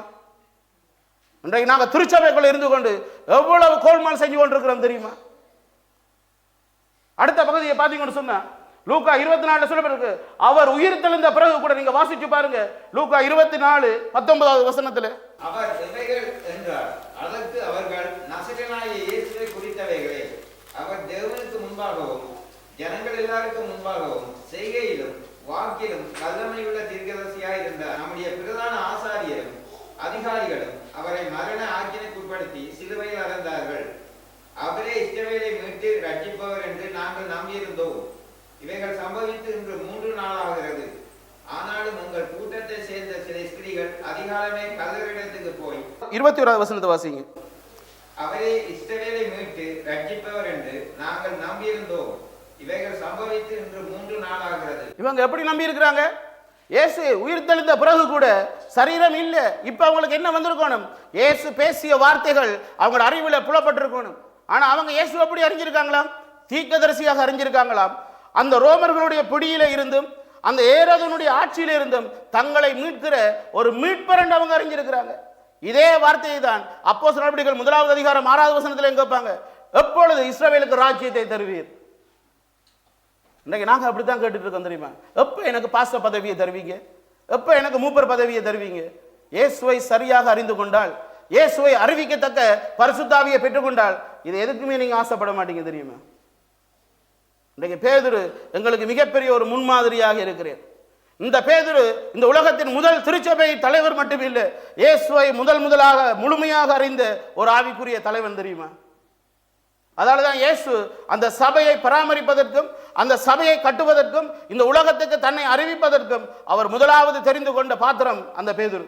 அந்த பேதுரு இதன் பின்பாக வாயை திறக்கிறார், 3000 பேர் ரட்சிக்கப்படுறாங்க. இதன் பிறகு வாயை திறக்கிறார், 5000 பேர் ரட்சிக்கப்படுறாங்க. போற இடமெல்லாம் அற்புத அடையாளங்கள் நடக்குது. வர்றவன்லாம் கேட்கிறான், எனக்கு ஒரு சுகத்தை தர முடியுமா? பிச்சை ஐயா, பிச்சை போட முடியுமா? என்னட்ட பிச்சை போடுறதுக்கு பணமும் இல்லை, ஒன்றும் இல்லை. என்னட்ட இருக்கிறது நசரேயனாகிய இயேசு என்ற நாமம் தான். அந்த நாமத்தை தரேன் அவன் சொன்ன அந்த இடத்துல அந்த இயேசுவை அவன் பெற்றுக்கொள்றான். அந்த இயேசுவினால் சுகத்தை பெற்றுக்கொள்றான். அந்த இயேசுவை சுகத்தை அவன் பெற்றுக்கொண்டதன் விளைவு 5000 பேர் ரட்சிக்கப்படுறாங்க. இன்றைக்கு எவ்வளவு அற்புத அடையாளம் உங்களோட வாழ்க்கையில கர்த்தர் செய்து கொண்டிருக்கேன். நீங்க சொல்றீங்களே உங்களுக்கு வீடு தந்திருக்கேன், உங்களுக்கு கடன்களை மன்னிச்சிருக்கேன், குடும்ப பிரச்சனையை தீர்த்திருக்கேன்னு சொல்லி, இன்றைக்கு அதன் விளைவு உங்களோட திருச்சபையில எங்க எத்தனை ஆத்மாவை கொண்டுட்டீங்க சர்ச்சுக்கு? எத்தனை பேருக்கு அந்த இயேசுவை அறிவிச்சிட்டீங்க? இன்றைக்கு சுயநலமான ஆக்களில் இருக்கிறோம். இன்றைக்கு நாங்கள் திருச்சபையில் இன்னைக்கு ஆண்டவர் எங்களை பார்த்து கேட்கிறேன், இன்றைக்கு நீங்கள் இயேசுவை பேதுருவை போல் அறிய வேண்டும், பேதுருவை போல் இந்த உலகத்துக்கு இயேசுவை அறிவிக்க வேண்டும். நீங்க அடுத்த பகுதியை பார்த்தீங்கன்னு சொன்னா, 40 நாளாக அவர்கள் அறிய வேண்டியதை அவர்களுக்கு அறிய மனதை திறந்தார். வேத வசனங்கள் அனைத்தும் இயேசுவை சுட்டி காட்டுவதை அவர்களால் பார்க்க முடிந்தது. இதன் விளைவே பேதுருவின் பிரசங்கம். ரட்சிப்புக்காக கர்த்தருடைய நாமத்தை தொழுது கொள்ளுங்கள், அவரை கூப்பிடுங்கள் என்று அவன் அழகாக பிரசங்கித்தான். பேதுரு இந்த வார்த்தையை பிரசங்கித்தோன்னு எல்லாரும் இருதயத்தில் குத்தப்பட்டாங்க. எதுக்கு இருதயத்தில் குத்தப்பட்டாங்க? தாங்கள் பாவிகள் என்று. இதற்கு நாங்கள் என்ன செய்ய வேண்டும்? நீங்கள் மனம் திரும்பி நீங்கள் இயேசுவுக்கு நாமத்தினால என்ன செய்யுங்க, ஞானஸ்தானம் எடுங்க என்று சொன்னாங்க. இன்னைக்கு எங்களுடைய வாயை திறக்கிற இடம் எல்லாம் எத்தனை ஜனங்கள் பாவத்தில் மன குத்தப்படுறாங்க சொல்லுங்க. அப்ப இன்றைக்கு ஆண்டவர் எங்கள்கிட்ட, நான் உங்களை கடுமையா பேசுறேன்னா என்னை மன்னிச்சு கொள்ளுங்க, ஆனா ஆண்டவர் எனக்கு இருக்கிற பாரம் இது. என்ன போற இடமெல்லாம் நான் கண்ட மிகப்பெரிய ஒரு வீக்னஸ், ஒரு வெற்றிடம். இன்றைக்கு எல்லாம் திருச்சபை பெருக விரும்புறாங்க, மியூசிக் எல்லாம் புதுசா போட விரும்புறாங்க, இன்ஸ்ட்ருமெண்ட் புதுசா வாங்க விரும்புறாங்க, ஆனா ஒரு புது ஆத்மாவை அறுவடை செய்ய விரும்புறாங்க. இல்ல தெரியுமா? இன்றைக்கு வர்ஷிப் லீடருக்கு பாஸ்டர் இந்த கீபோர்ட் வேணும், இந்த கிட்டார் வேணும், இந்த ட்ரம் வேணும் என்று சொல்றாங்க. ஆனா அந்த வர்ஷிப் லீடர் சந்தில் இறங்கி அந்த இயேசுவை ஒருக்கா கூட அறிவிக்கிறே இல்லை. ஆண்டவர் எல்லாருக்கும் தந்த ஒரு கடமை என்ன சொல்லுங்க? அப்ப சுவிசேஷத்தை அறிவிப்பது, இயேசுவை அறிவிப்பது எங்கள் மேல் விழுந்த கடமை. நாங்க ஞாயிறு ஆராதனை செய்யறது தவறு இல்லை, ஆண்டவர் அதற்காக வரங்களை தந்திருக்கிறார். அதை விட தேவன் என்னை ரட்சித்தது அந்த இயேசுவை அறிவிப்பதற்காக. இது பாஸ்டருடைய டியூட்டி அல்ல, இது ஒரு சுவிசேஷனுடைய டியூட்டி மட்டும் இல்லை, சபையில் இருக்கிற எல்லா விசுவாசிகளோட டியூட்டி. ஏண்டா நீங்கள் இயேசுவை அறிந்திருந்தால் இயேசுவை அறிவிக்காமல் இருக்க மாட்டீர்கள். இன்றைக்கு பேதுரு எங்களுக்கு சாட்சியா இருக்கிறேன். இந்த வாழ்க்கையில நான் இயேசுவை அறிந்த பிறகு அவர் நான் உங்களுக்கு பின்பாக காட்டுறேன், எப்படி எல்லாம் எங்களுக்கு சொல்றேன் இயேசுவை கண்டேன் என்று சொல்லி. அப்போஸ்தலர் நடவடிக்கைகள் 3வது அதிகாரம் 11 44 வரைக்கும் அதுல சுருக்கத்தை நான் இதுல போட்டிருக்கேன், நீங்க வீட்டை போய் வாசிச்சு பாருங்க. அப்போஸ்தலர் நடவடிக்கைகள் 3வது அதிகாரம் 11 44 வரைக்கும் அவர் சொல்ற பாருங்க, சுய சக்தியிலானாவது சுய பக்தியினாலாவது நாங்கள் அற்புதம் செய்யவில்லை. பேதுரு இதற்கு முதல் தன்னை மேன்மைப்படுத்த நினைக்க பேதுரு, தன்னை குறித்து பெருமை நினைக்க பேதுரு, இயேசுவை சரியாக அறிந்த பிறகு அவர் போய் அந்த தேவாலயத்தில் இருக்கிறவனுக்கு சுகத்தை கொடுக்கிறேன், சுகத்தை பெற்ற அந்த பேதுரு இப்ப தெரியுமா சொல்றேன், நான் என்ற சுய சக்தியிலாவது சுய பக்தியிலேயும் அப்படின்னா என்ற சுய வல்லமையிலேயோ என்னுடைய சுய காட்லினஸ் என்னுடைய ஆவிக்குரிய என்ன சொல்றது ஸ்பிரிச்சுவல் மெச்சூரிட்டியிலேயோ நான் இதை செய்யல. எனக்குள்ள இருக்கிற அந்த பரிசுத்த ஆவியும் நான் அறிந்த இயேசுவும் இந்த அற்புதத்தை செய்ய என்னை வழி நடத்தினார்கள். நான் ஒரு கருவிதான் என்று சொல்றேன். இன்றைக்கு திருச்சபையில் ஊழியம் செய்யறவங்க நாங்க எத்தனை பேர் பேதுருவோல அப்படி பேச ஆயத்தமா இருக்கிறோம்? இயேசு எப்படி நாங்க அறிஞ்சு வச்சிருக்கிறோம்? நீங்க அப்போஸ்தலர் நடவடிக்கைகளை பேதுருடைய பிரசங்கங்கள் ஒவ்வொன்றையும் தெளிவாக வாசிச்சு பார்த்தீங்கன்னு சொன்னா அவன் இயேசுவை அறிந்த விதத்தை ஒவ்வொரு இடத்திலும் தெளிவாக பேசுறான். அடுத்த வசனத்தை பார்த்தீங்கன்னு சொன்னா, அவர் ஆபிரகாம் யாக்கோபு ஈசாக்கு என்பவர்களின் தேவனுடைய குமாரன், அவர் பரிசுத்தமும் நீதியும் உள்ளவர், தேவன் அவரை மரித்தோரிலிருந்து எழுப்பினார், அவரது நாமத்தில் உள்ள விசுவாசத்தால் இந்த சுகம் நடந்தது. நீங்கள் இதை அறியாமையினாலே இயேசுவை கொலை செய்தீர்கள். இவைகள் முன்னறிவிப்பில் நிறைவேற்றும். ஆகவே நீங்கள் பாவத்தில் மனம் திரும்பி குணப்படுங்கள். அவர் சொல்ல கேளாதவன் நிர்மூலமாக்கப்படுவான். விளைவு இவர்களுக்கு சிறை. ஆனால் வசனத்தை அறிந்த 5000 பேர் பாவ சிறையிலிருந்து விடுதலை பெற்றாங்க. இது நான் அந்த அவ்வளவு வசனத்தை சுருக்கி அதுல இருக்கிற மைய கருத்துக்களை கோர்த்து எழுதி இருக்கிறேன். இந்த இயேசு அறிவிக்கக்குள்ள எங்களுக்கு பிரச்சனை வரும், அவமானம் வரும். ஐயோ நான் குறைவாக போயிடுவனே, இயேசுவுக்கு கனத்தை கொடுத்தால் என்னுடைய கனம் இல்லாம போயிரும் என்று பேதுரு நினைக்கவே இல்லை தெரியுமா? பேதுருடைய பிரசங்கத்தின் மையமே பாவத்திலிருந்து விடுதலை ஆகிறது தான். நீ பாவத்திலிருந்து விடுதலை ஆகிறன்னு சொன்னா உனக்கு நித்திய கோபாக்கினி இருக்கும். அவ்வளவு தெளிவா அவர் பேசுறாரு பாருங்க. அதன் பிறகு பேதுருவுக்கு தெரியாதா? இயேசு சிலுவையில இருக்கக்குள்ளே இவன் இயேசுவோட இருந்தவன் சொல்லும் போது ஐயோ என்னையும் பிடிச்சு கொண்டு போயிருவாங்கன்னு பயந்தோடு இயேசு பேதுரு இந்த இடத்துல தைரியமாக எங்க பேசுறேன் சொல்லுங்க. அப்பம் அதே தேவாலயத்தில் நின்று ஜனங்களுக்கு சொல்றேன், நீங்கள் எல்லாரும் பாவிகள், நீங்கள் தான் அவரை கொலை செய்தீர்கள், ஆனாலும் அந்த இயேசுவை நீங்கள் அறியாமல் கொலை செய்தீர்கள். நான் அறிந்தபடியால் நீங்கள் கொலை செய்த இயேசுதான் உங்கள் பாவங்களிலிருந்து உங்களை விடுவிக்கிற இரட்சகர் உங்களுக்கு அறிவிக்கிறேன். மனதில் குத்தப்பட்டாங்க, பாவத்திலிருந்து விடுதலையாகுறாங்க, பாவ சிறையிலிருந்து இவங்க வெளியே வராங்க, பாவத்திலிருந்து அவங்கள வெளியே கொண்டு வருவதற்கு இவர்கள் சிறைக்குள்ள போறாங்க. தெரியுமா?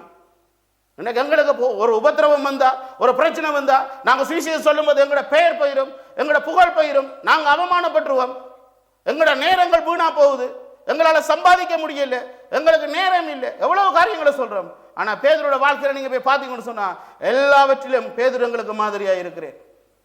அவன் இயேசுவை சரியாக அறிந்ததன் விளைவுதான் அவன் சிறைக்கு போக தன்னை அர்ப்பணித்தது. அந்த தைரியம் வந்தது. இன்றைக்கு நீங்கள் இயேசுவை அறிந்த முறையில் அறிந்திருந்தால், அறிய வேண்டிய முறையில் அறிந்திருந்தால் எந்த உபத்திரவத்துக்கும் பயப்பட மாட்டீங்க. எந்த திருச்சபையிலேயாவது நீங்கள் சுவிசேஷம் சொல்றதுக்கு தடை இருக்கா? யாராலும் சுவிசேஷம் சொல்வதற்கு யாரையும் தடை செய்ய முடியாது. ஏன்னா இயேசு இந்த உலகத்தில் இருக்க எல்லாருக்கும் கொடுத்த உன்னதமான கட்டளை அதுதான். சுவிசேஷம் சொல்லாதவர்களுக்கு என்னவா ஐயோன்னு சொல்லப்பட்டிருக்கு. அப்ப சுவிசேஷம் சொல்லுவதற்கு தடையா இருக்கிறவங்களுக்கும் ஐயோ தான். இன்னைக்கு ஆண்டவர் எங்களை பார்த்து கேட்கிறேன், நீங்க இன்னைக்கு உதாரணமா நான் உங்களை கேட்கிறேன், இன்னைக்கு ரட்சிக்கப்பட்டு நீங்க 30 வருஷம் 40 வருஷம், இல்ல நான் விசுவாசியா 20 வருஷம் இருக்கிறேன், இல்ல நான் மூப்பரா 30 வருஷம் இருக்கிறேன், நீ பாஸ்டர் கட்டாயம் சுவிசேஷம் சொல்லுவேன். அவர் நிமித்தம் இன்றைக்கு அநேக ஆத்துமாக்கள் சபைக்குள்ள வந்திருக்கிறாங்க எனக்கு தெரியும். ஆனா விசுவாசிகள், மூப்பர்கள், தலைவர்கள் ஒரு வருஷம் இந்த 2024ஆம் ஆண்டு ஒரு ஆத்மாவை எத்தனை பேர் சபைக்கு கொண்டு வந்திருக்கிறீங்க? கொண்டு வந்ததை விடுவோமே, ஒரு ஆத்மாவுக்கு நாங்கள் இயேசுவை அறிவிச்சிருக்க எத்தனை பேர் சொல்ல முடியும்? எனக்கு கையெழுத்த தேவையில்லை, எனக்கு பதில் சொல்ல தேவையில்லை. உங்கள் இருதயமும் உங்களுக்குள் இருக்கிற ஆவியானவரும் உங்களோட பேசி கொண்டிருப்பாங்க. தெரியுமா? இன்றைக்கு எங்களுக்கு என்ன வந்துட்டு சொல்லுங்க. அப்போ எல்லா இடத்துலையும் ஆவிக்குரிய கொலஸ்ட்ரால் வந்து, ஸ்பிரிச்சுவல் கொலஸ்ட்ரால். பைபிள் நல்லா தெரியும், நல்லா ஜெபிக்க தெரியும், நல்லா பாட தெரியும், நல்லா மியூசிக் வாசிக்க தெரியும், சர்ச்சில் எல்லாம் நல்லா செய்ய தெரியும். ஏன்னா 10 வருஷம் 20 வருஷம் இருந்து இருந்து இருந்து பிராக்டிஸா வந்து எங்களுக்கு ஸ்பிரிச்சுவல் கொலஸ்ட்ரால் வந்துச்சு. அதை விடுவிக்கக்கூடியது எங்கள் ஜீவனுள்ள தேவனுடைய வார்த்தை மட்டும்தான். உண்மையா இல்லையா சொல்லுங்க. அப்போ என் வார்த்தையினாலே அன்றி இயேசு அதை சொல்லிட்டு போனேன். அடுத்த பகுதியை பார்த்தீங்கன்னு சொன்னா அவருடைய 3வது பிரசங்கம் பேதுருவினுடைய அப்போஸ்தலர் நடபடிகள் 4வது அதிகாரம் 8-12 மட்டும். இது சுருக்கமான பகுதி, சீக்கிரமா வாசிங்க. பேதுரு பரிசுத்த ஆவியினாலே நிறைந்து அவர்களை நோக்கி, ஜனத்தின் அதிகாரிகளே, இஸ்ரவேலின் மூப்பர்களே, புனியாளியார் இந்த மனுஷனுக்கு செய்யப்பட்ட உபகாரத்தை குறித்து எதினாலே இவன் ஆரோக்கியமானான் என்று நீங்கள் இன்று என்னிடத்தில் விசாரித்து கேட்டார். உங்களால் சிலுவையில் அறையப்பட்டவரும் தேவனால் மரித்தோரிலிருந்து எழுப்பப்பட்டவருமாயிருக்கிற நசரேயனாகிய இயேசு கிறிஸ்துவின் நாமத்தினாலேயே இவன் உங்களுக்கு முன்பாக சொஸ்தமாய் நிற்கிறான் என்று உங்கள் எல்லாருக்கும், இஸ்ரவேல் ஜனங்கள் எல்லாருக்கும் தெரிந்திருக்க கடவது. வீடு கட்டுவர்களாகிய உங்களால் அற்பமாய் எண்ணப்பட்ட அவரே மூளைக்கு தலைக்கல்லானார். அவராலே அன்றி வேறொருவராலும் ரட்சிப்பு இல்லை. நாம் ரட்சிக்கப்படும்படிக்கு வானத்தின் கீழெங்கும் மனுஷர்களுக்குள்ளே அவருடைய நாமமே அல்லாமல் வேறொரு நாமம் கட்டளையிடப்படவும் இல்லை என்றார். பேதுரு வாய் திறந்த இடம் எல்லாம் இயேசுவினோட நாமம் மட்டும்தான் மகிமைப்படுத்துச்சு. தெரியுமா? இன்னைக்கு நாங்கள் வாய் திறக்கிறவங்கெல்லாம் யார நாம மகிமைப்பட்டு கொண்டிருக்கு? நான் அதை செஞ்சேன், நான் இதை செஞ்சேன், நான் கட்டுனேன், நான் உருவாக்குனேன், நான் கொண்டு வந்த ஆத்துமா, நான் அறுவடை செஞ்ச ஆத்துமா. ஆனா இயேசு எங்களை பார்த்து எவ்வளவு நக்கலா சிரிப்பேர் சொல்லுங்க. அப்போ பரலோகத்திலிருந்து பிதா, குமாரன், பரிசுத்தாவியாகிய திரித்துவ தேவன் எங்களை பார்த்து கேவலமா சிரிச்சு கொண்டிருப்பாங்க. ஏன்னா ரட்சிக்கிறதுக்கும் ரட்சிக்க வல்லமையும் யாருக்கு இருக்காம்? மேலே வானத்திலும் கீழே பூமியிலும் இயேசுவின் நாமம் அல்லாமல் வேறொரு நாமம் இல்லை என்று பேதுரு சொல்றேன். அதை சொல்லுவதற்கு காரணம் என்ன தெரியுமா? அவர் இயேசுவை தெளிவாக அறிந்தவர்.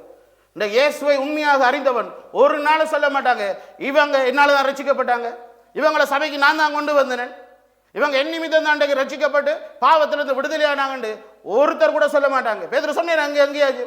நாங்கள் என்ன எவ்வளவு தைரியம் எங்களுக்கு வந்துட்டு சொல்லுங்க. அப்போ பைபிள்ல யோவான் 1:5-14 என்ன சொல்லுது? நாம் எதையாகிலும் அவருடைய சித்தத்தின்படி கேட்டால் அவர் அதற்கு செவி கொடுக்கிறார் என்பதே நாம் அவரை பற்றி கொண்டிருக்கிற தைரியம்.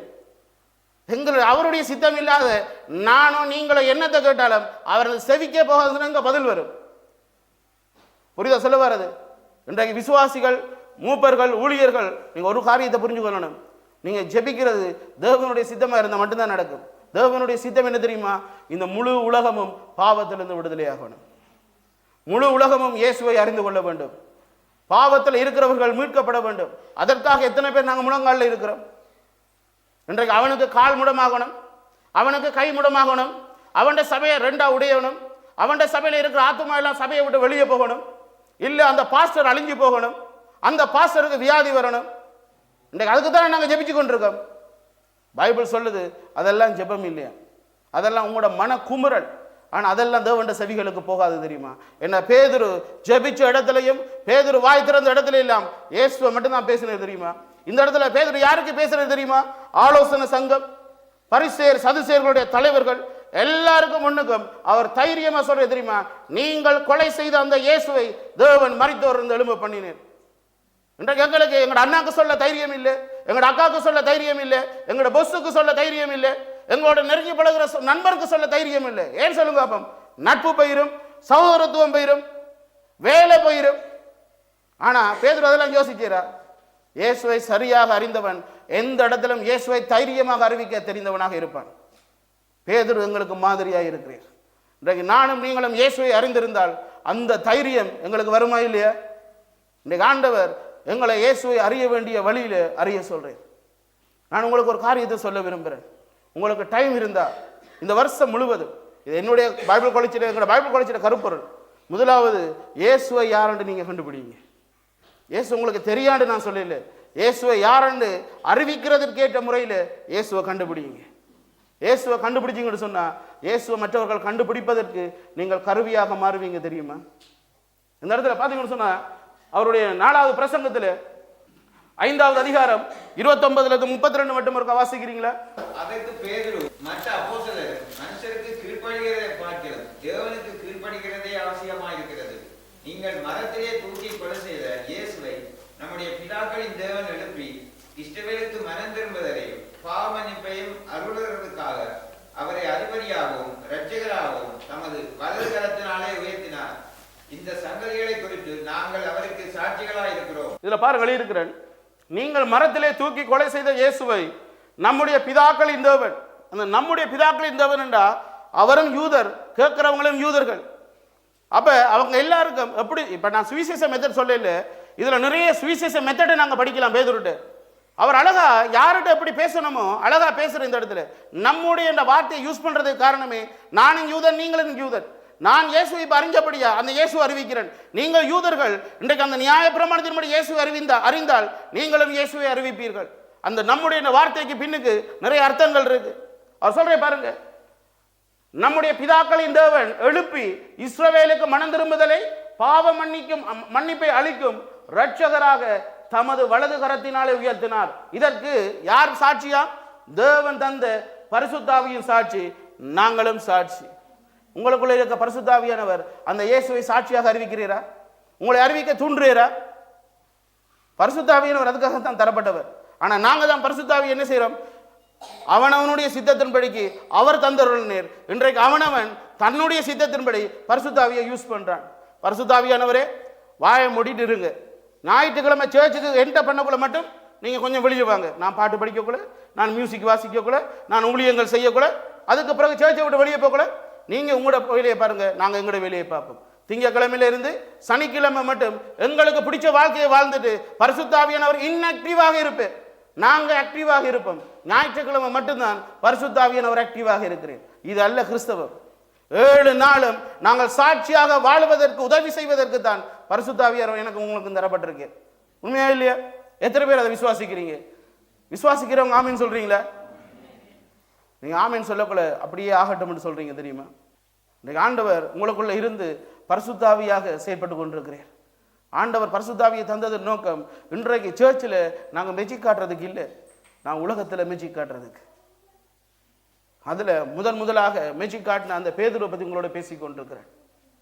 இன்றைக்கு உலகம் உங்களை பத்தியும் பேசணும். ஏன் பில்லி கிரஹாமை பேசுறோம்? ஏன் ஹட்சன் டெய்லரை பேசுறோம்? ஏன் பில்லி கிரஹாமை மார்க் அல்ரோயை பேசுறோம்?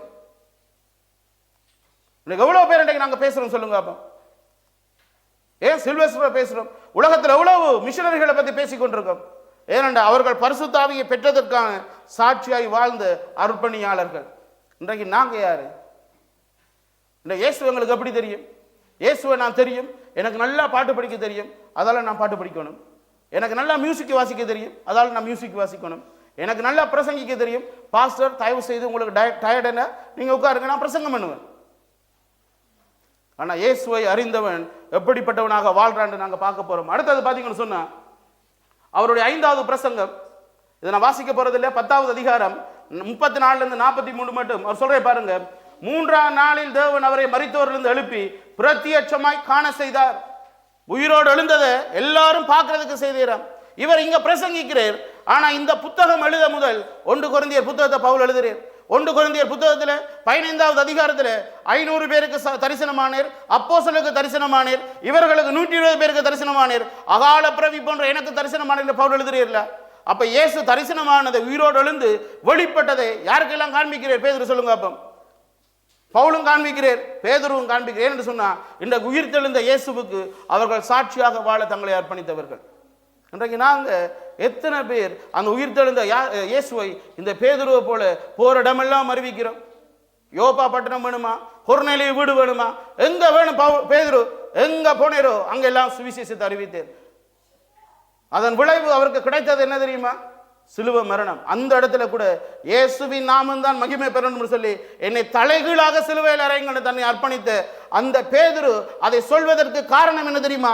அந்த இயேசு என்ற தேவனை அவர் சரியாக அறிந்திருந்தபடியால், தன்னுடைய பாவத்திலிருந்து தன்னை விடுவிக்க அவர் நேராக மரித்ததன் விளைவை அறிந்தபடியால், நான் அப்படி மரிக்க கூடாது, அவருடைய பாவத்தில் அவருடைய இரத்தத்திலிருந்து கழுவப்பட்ட நான் அவரை போன்று மரிப்பதற்கு தகுதியற்றவன் என்று சொல்லி தலைகீழாக என்னை சிலுவையில் அறைங்க என்று சொன்ன பேதுரு.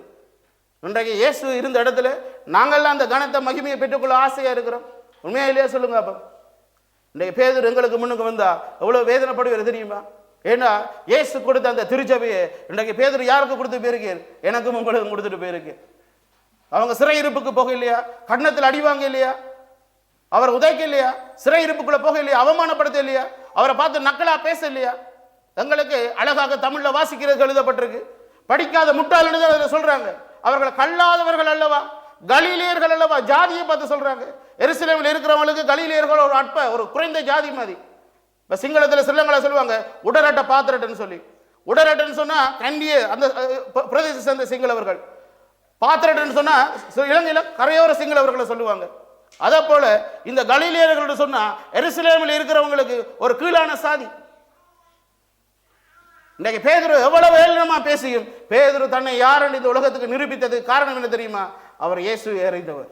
இயேசுவை சரியாக அறிந்ததன் விளைவாக இயேசுவை அறிவித்தவர். இன்றைக்கு பேதுரு பேசப்படும் காரணம் அவர் இயேசுவை அறிந்து அறிவித்தவர். நீங்க இயேசுவை அறிவிக்கணும்னு சொன்னா முதல் இயேசுவை நீங்க அறியணும். எப்படி அறியணும்? பேதுருவை போல அறியணும். நான் உங்களை யாரையும் ஹர்ட் பண்றதுக்காக இதை பேசல.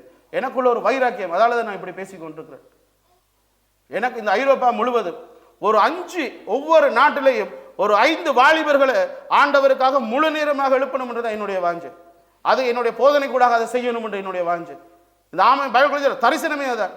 ஒவ்வொரு தேசத்திலையும் படிக்க வர்ற மாணவர்கள் ஒவ்வொரு 5 வாலிபர்களை எப்படியாவது அடுத்த கட்ட சந்ததியை கத்தர் கழுப்பி விட்டுருவாங்க வார்த்தைக்குள். ஏன்னா வார்த்தை தான் கிறிஸ்துவை அறிய செய்யும். ஏன்னா வார்த்தை தான் மனுஷனை கிறிஸ்தவனாக வாழவும் வைக்கும். உண்மையே இல்லையா? இயேசுவினுடைய வார்த்தை என்று நானே வழியும் சத்தியமும் ஜீவனுமாய் இருக்கிறேன், என்னாலே அல்லாமல் ஒருவனும் பிதாவினிடத்தில் வரான். இன்றைக்கு நாங்க இயேசுவை கொண்டு அவங்கள பரலோகத்துக்கு கூட்டிட்டு போகிறோம். இயேசுவை காண்பி தான் பரலோகத்துக்கு கொண்டு போக அவங்களை ஆயத்தப்படுத்தி கொண்டிருக்கிறோம். இன்னைக்கு ஆண்டவர் எங்களை பார்த்து கேட்கிற கேள்வி தெரியுமா?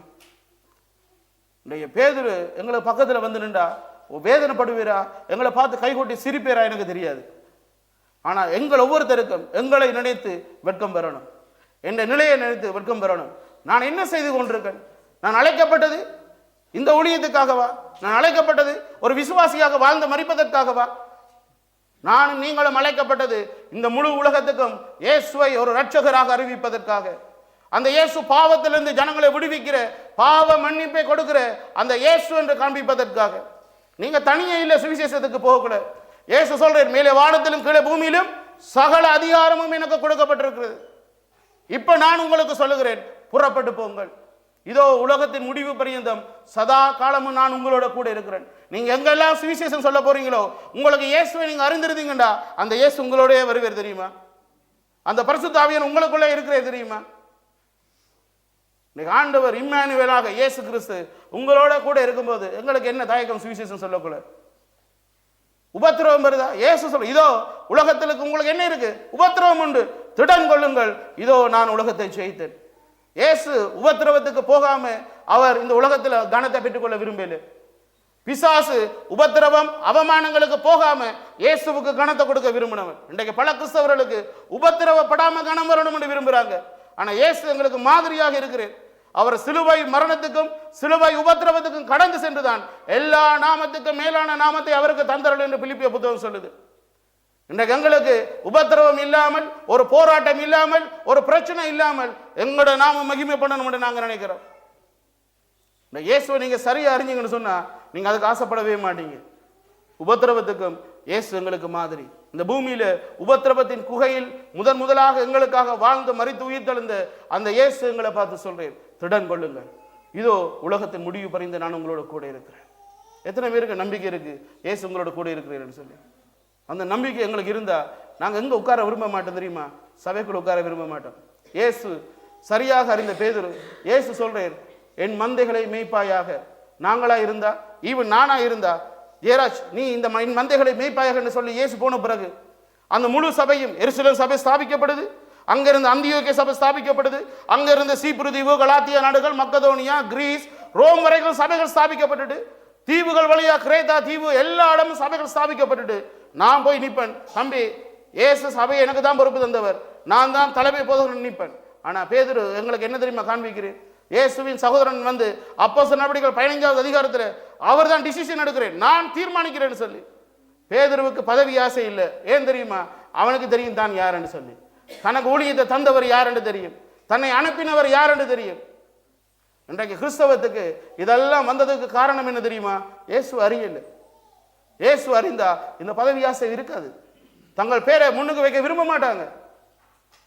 நான் சொல்றது தப்பான காரியமா உங்களுக்கு சொல்றேன். உங்களை யாரையும் காயப்படுத்தினா நீங்க என்னைய மன்னிச்சு கொள்ளுங்க. ஆனா வார்த்தையை தான் நான் உங்களுக்கு சொல்லணும். ஊழியத்தில் மட்டுமல்ல, மரணத்தில் கூட தாழ்மையாக தன்னை கீழ்ப்படிந்தார். கிறிஸ்துவின் உயர்வு எதனால் என்பதை அறிந்தவன். தோமாஸ் வட்சன் என்ற ஒரு ஆசிரியர் சொல்றார், தெய்வீக மனிதனின் அறிவு தன்னைத்தானே வெறுமையாக்கும், சரீர அறிவு என்னத்தை கொண்டு வருமாம்? மாம்ச அறிவு. எங்களுக்கு மாம்ச அறிவு இயேசுவை குறித்து இருந்தால் எங்களை குறித்த பெருமையை தான் நாங்கள் பெற்றுக்கொள்ள நினைப்போம், எங்களை குறித்து மேன்மையாக தான் பேச நினைப்போம். ஆனால் ஆவிக்குரிய மனிதனின் தெய்வீக மனிதன் அறிவு என்ன செய்யும்? தன்னைத்தான் வெறுமையாக்கும். ஏனென்றா இயேசு யாரென்று பவுல் பேசுகிறார்.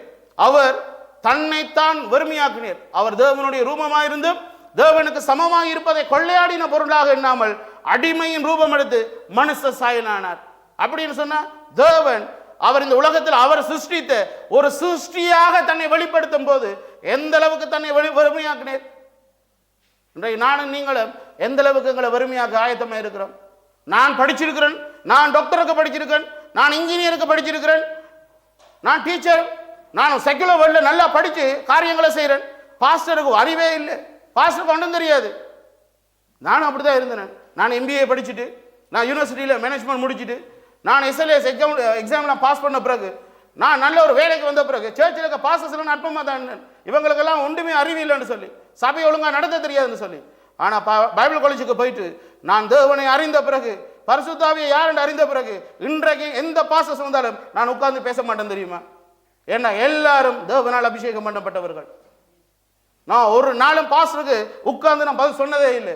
ஏன்னா அவர்கள் தேவனால் அபிஷேகம் பண்ணப்பட்டவர்கள். இன்றைக்கு பாருங்க, இயேசுவை சரியாக அறிந்தவர்கள் தங்களோட படிப்பு, உலக படிப்பு, உலக ஜாதியின் மேன்மை, செக்குலர் தங்கள் உலகத்தில் இருக்கிற பணம், இந்த கல்ச்சர், இதெல்லாம் இன்றைக்கு ஒருத்தனை மேன்மையாக நினைக்க தூண்டுது இல்லை தெரியுமா?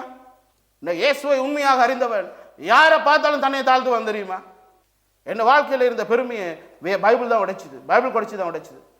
இன்னைக்கு நான் எவ்வளவு படிச்சிருந்தாலும், நான் பேச்சுலர் 3 முடிச்சிருக்கிறேன், மாஸ்டர்ஸ் 3 முடிச்சிருக்கிறேன், என்னத்தை படிச்சிருந்தாலும், இந்த PhD செஞ்சு கொண்டிருக்க, என்னத்தை செஞ்சாலும், இன்றைக்கு எந்த பாஸ்டர்ஸ் வந்தாலும் அவங்க எல்லாருமே என்ன போல தேவனால் அழைக்கப்பட்டவர்கள், எல்லாரும் தேவனால இந்த உன்னதமான பணிக்கு அமர்த்தப்பட்டவர்கள். எனக்கு தந்த அதே பொறுப்பு தான் கர்த்தர் அவங்களுக்கும் கொடுத்திருக்கிறேன், எனக்கு தந்த அதே அபிஷேகத்தை தான் அவங்களுக்கும் கொடுத்திருக்கிறேன். ஏன்னா எனக்கு தந்த அந்த வரம், அந்த வரத்தை தந்த ஆவியானவர் அவருக்கும் அந்த வரத்தை கொடுத்திருக்கிறேன், அந்த கணத்தை நான் கொடுக்கிறேன். இன்றைக்கு கிறிஸ்தவம் அதை கொடுக்க தவறிய காரணம் என்ன தெரியுமா? தங்களோட மாம்சத்துல தங்களை குறித்த பெருமை. உங்களுக்குள்ள ஆவியானவர் இருந்தா, அவர் நிறைய பேர் சொல்றது ஆவிக்குரிய ஆவி இருந்தா இங்க பெருமை வரும். தேவன் பெருமை உள்ளவர்களுக்கு அது ஆவிக்குரிய பெருமை. ஆவிக்குரிய பெருமை ஒன்றுமே இல்லை. ஆவி இருந்த பெருமை இருக்காது. ஏன்னா தேவன் எதிர்க்கிறது ஆவியானவர்களுக்குள்ள வச்சிருக்க விரும்ப மாட்டேன். அன்பு, சந்தோஷம், தயவு, சாந்தம், இச்சையடக்கம், பொறுமை, இதுதான் பரிசுத்த ஆவியானவர் தருவேன். இன்னைக்கு கிறிஸ்துவை அறிய வேண்டிய வழியில் அறியணும்னு சொல்லி பேதுரு எங்களை பார்த்து சொல்றேன் தெரியுமா? அதான் அந்த வசனத்தை நான் எழுதினேன். இயேசுவை அறிந்த பேதுரு திருத்தப்பட்டார், மனம் திரும்பினார், இயேசுவை பின்பற்றினார், இயேசுவை பின்பற்ற வைத்தார். இன்னைக்கு நீங்க இயேசுவை உண்மையாக அறிந்திருந்தீங்கன்னு சொன்னா முதலாவது நீங்க திருத்தப்படுவீங்க. உங்களோட கேரக்டர், உங்களோட பிஹேவியர், உங்களோட ஆட்டிடியூட், உங்களோட தாட் எல்லாமே கரெக்ட் பண்ணப்படணும். அதன் பிறகுதான் நீங்க ரிப்பெண்ட் ஆகணும். ரிப்பெண்ட் என்ன தெரியுமா? கிரீக் டீச்சிங்ல ரிப்பெண்ட்ன்றதுல ஒரு அர்த்தம் இருக்கு. நான் ஒரு காரியத்தை சரி என்று தீர்மானிச்சுட்டேன், அந்த சரி என்று தீர்மானிச்ச பாதையில நான் போய் கொண்டிருக்கேன். மனம் திரும்புறேன்னு சொன்னா முதலாவது நான் அந்த பாதைக்கு போறதுக்கு என்ற சிந்தனையில ஒன்றை தெரிவு செய்தேன்ல, என்ற சிந்தையை நான் சரி செய்யணும். அப்ப ரிப்பெண்ட் என்று சொன்னா என்ற பாதையை மாற்றுறதுல முதன்மையானது என் சிந்தையை மாற்றுவது. சிந்தையின் மூலம்தான் அந்த பாதை உருவாக்கப்பட்டது. அந்த சிந்தையை மாற்றி அந்த பாதையிலிருந்து நான் ஜீரோக்கு வந்து மறுபடியும் புதிய பாதையில செல்றது, அதான் ரிப்பெண்ட். பேதுருவோட வாழ்க்கையில இதுக்கு முதல் அவசரப்பட்டு பேசினவர், இதற்கு முதல் இயேசுவை வித்தியாசமாக அறிவித்தவர், இதற்கு முதல் இயேசுவை மறுதளித்தவர், இதற்கு முதல் அற்ப விசுவாசத்தில் காரியங்களை செய்தவர், இதற்கு முதல் தன்னுடைய நாமத்தை மகிமைப்படுத்தினவர். அப்போஸ்தலர் நடவடிக்கைகள் முழுவதும் எல்லா இடத்திலும் இயேசுவின் நாமத்தை தான் மகிமைப்படுத்தினார். எல்லா இடத்திலும் விசுவாசத்தில் தான் ஊழியம் செஞ்சார். எந்த இடத்திலும் பதவியாசை அவருக்கு வரவே இல்லை. இயேசுவின் நாமமே அன்றி என்னட்ட வேற எந்த வல்லமையும் இல்லைன்னு சொன்னார். என்ற சுய சக்தியிலாவது என்ற சுய பக்தியிலாவது எதை செய்யல என்று சொன்ன அந்த பேதுரு, அதான் உண்மையான ரிப்பெண்ட் தெரியுமா? அந்த ரிப்பெண்ட் வந்ததுக்கு காரணம் அவர் இயேசுவை சரியாக அறிந்து. இன்றைக்கு எங்களுக்குள்ள அப்படிப்பட்ட ரிப்பெண்ட் வரணும் என்று பேதுரு எங்களை பார்த்து சொல்றேன். அதன் பிறகுதான் இயேசுவை பின்பற்றினார். இதற்கு முதல் 3.5 வருஷம் கலிலேயால சுத்தி திரிகிறேன், சுற்று நாடுக்கு புறங்கள சுத்தி திரிகிறேன், சமாரியா வழியாக யூதேயாவுக்கு வரேன். யூதேயாவில் எல்லா இடத்தையும் சுத்தி திரிஞ்ச பேதுருவுக்கும் இயேசுவை சரியாக அறிந்து மனம் திரும்பின பிறகு அவர் சுற்றி திரும்பக்குள்ள இயேசுவை பின்பற்றின விதத்துக்கும் வேற அர்த்தம் வேற தெரியுமா? ஃபாலோ மீ என்ற அர்த்தம் வேற. இன்றைக்கு அதை டீச் பண்ண முடியாது. அதன் பிறகுதான் அவர் போன இடம் எல்லாம் அவர் எங்கேயுமே தன்னை ஒரு சீஷன் பின்பற்ற வச்சது நீங்க அப்போஸ்தலர்கள் வாசிக்க முடியுமா? இயேசுவை பின்பற்ற வச்சு. ஏன்னு தெரியுமா? அவர் இயேசுவை அறிஞ்சவர் யாருண்டு. என்னைய ஃபாலோ பண்ணா உனக்கு ரட்சிப்பு இல்லை தம்பி, நீ இயேசுவை ஃபாலோ பண்ணு, அவரால் அன்றி வேறொரு நாமம் இந்த பூமியில ரட்சிப்பை தருவதற்கு தேவன் அருள் என்று சொல்லி. எங்களோட ஆசை என்ன தெரியுமா? தம்பி நீ என்னைய ஃபாலோ பண்ணு, எங்களை யாரும் ஃபாலோ பண்ணக்கூடாது. ஏன்னா மனுஷர் நாங்க. பேதுரு பவுலும் சொல்றேன், நான் கிறிஸ்துவை பின்பற்றுகிறது போல நீங்களும் என்னை பின்பற்றுங்கள். அவர் தன்னை பின்பற்ற சொல்லல, கிறிஸ்துவை ஃபாலோ பண்ணுங்கிறது அவரும் சொல்றேன். அதற்காக தலைவர்களை பின்பற்றக்கூடாதா? பின்பற்றணும். நீங்க நாளைக்கு வாங்க, நான் அப்புறம் சொல்லி மத்தியானத்துக்கு பிறகு நான் அதை குறித்து உங்களுக்கு காண்பிக்கிறேன், எது டிசைபிள்ஷிப் சொல்லி. பேதுரு உருவாக்கின சீஷர்களை, இயேசு உருவாக்கின சீஷத்துவத்தை நாளைக்கு மத்தியானத்துக்கு பிறகு நான் உங்களுக்கு கற்றுத்தரேன். இன்றைக்கு நீங்க ஒரு காரியத்தை புரிஞ்சு கொள்ளணும். பேதுரு கண்ட இயேசுவை நீங்கள் காணணும்னு சொல்லி அந்த ஒரு எண்ணத்துல தான் பேதுருவுக்கே அந்த ஊழியத்தை இயேசு கொடுத்தாரு தெரியுமா? அந்த பேதுரு கொடுத்த ஊழியத்தில் அப்போஸ்தலர் நடவடிக்கைகள் 12வது அதிகாரம் மட்டும் இயேசு எங்க மட்டும் பேதுருவுக்கு எல்லைகள் வைத்தாரோ அந்த முழு எல்லைகளையும் சுதந்திரித்தவர் அந்த பேதுரு. இன்றைக்கு உங்களோட வாழ்க்கை எல்லாருடைய வாழ்க்கையிலையும் தேவன் ஒரு எல்லைகளை குறித்து வச்சிருக்கிறேன். ஆனா உங்களோட எல்லைகள் மட்டும் நீங்க போகணும்னு சொன்னா ஆண்டவர் ஒரு காரியத்தை சொல்றேன் தெரியுமா? நீங்க பேதுருவை போல முதலாவது கிறிஸ்துவை அறிய வேண்டாம். அதனால தான் பேதுரு இப்ப வாசிப்போமா 2 பேதுரு 3:18, நம்முடைய கர்த்தரும் இரட்சகருமாகிய இயேசு கிறிஸ்துவின் கிருபையிலும் அவரை அறிகிற அறிவிலும் வளருங்கள். ஆண்டவருடைய கிருபையும் இப்ப அதை பத்தி பேசல, அவரை அறியத்தக்க அறிவிலும் வளருங்கள்.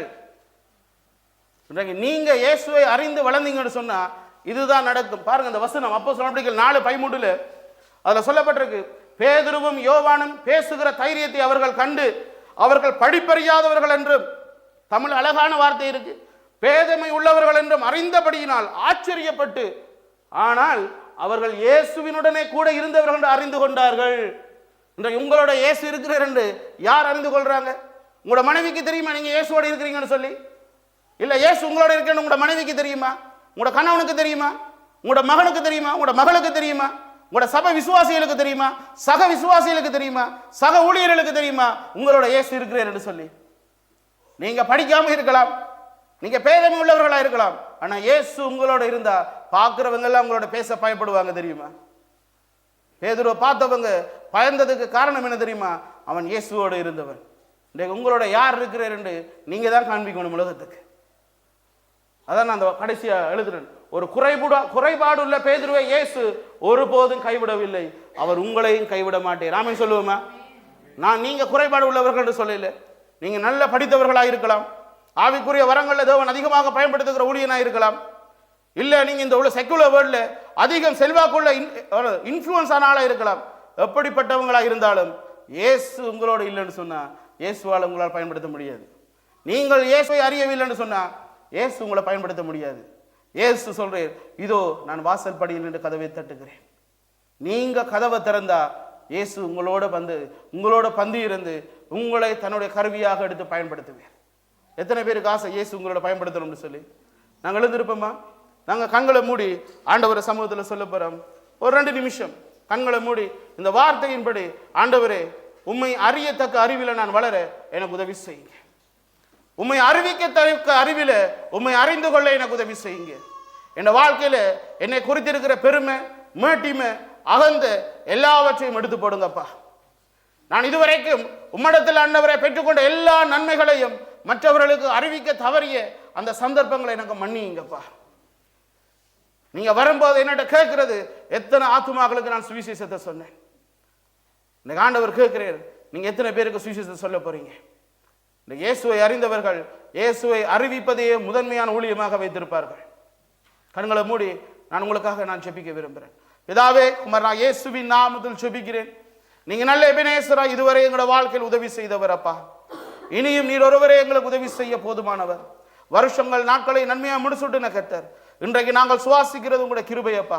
இந்த நாள் முதல் வார்த்தைகளை கேட்க கிருபை பாராட்டினவரே, உங்களுடைய வார்த்தைகளை அறிந்த நாங்க உங்களுடைய குமாரனை அறியத்தக்க அறிவில் நாங்கள் ஆண்டவரை அறிந்து கொள்ளவும், அவரை அறிவிக்க வேண்டிய வழிகள் அவரை அறிவிக்கவும், ஒரு இயலத்தக்க மனிதனாக, ஒரு தகுதி உள்ள மனுஷனாக தேவரீர் எங்களை எடுத்து பயன்படுத்துங்க.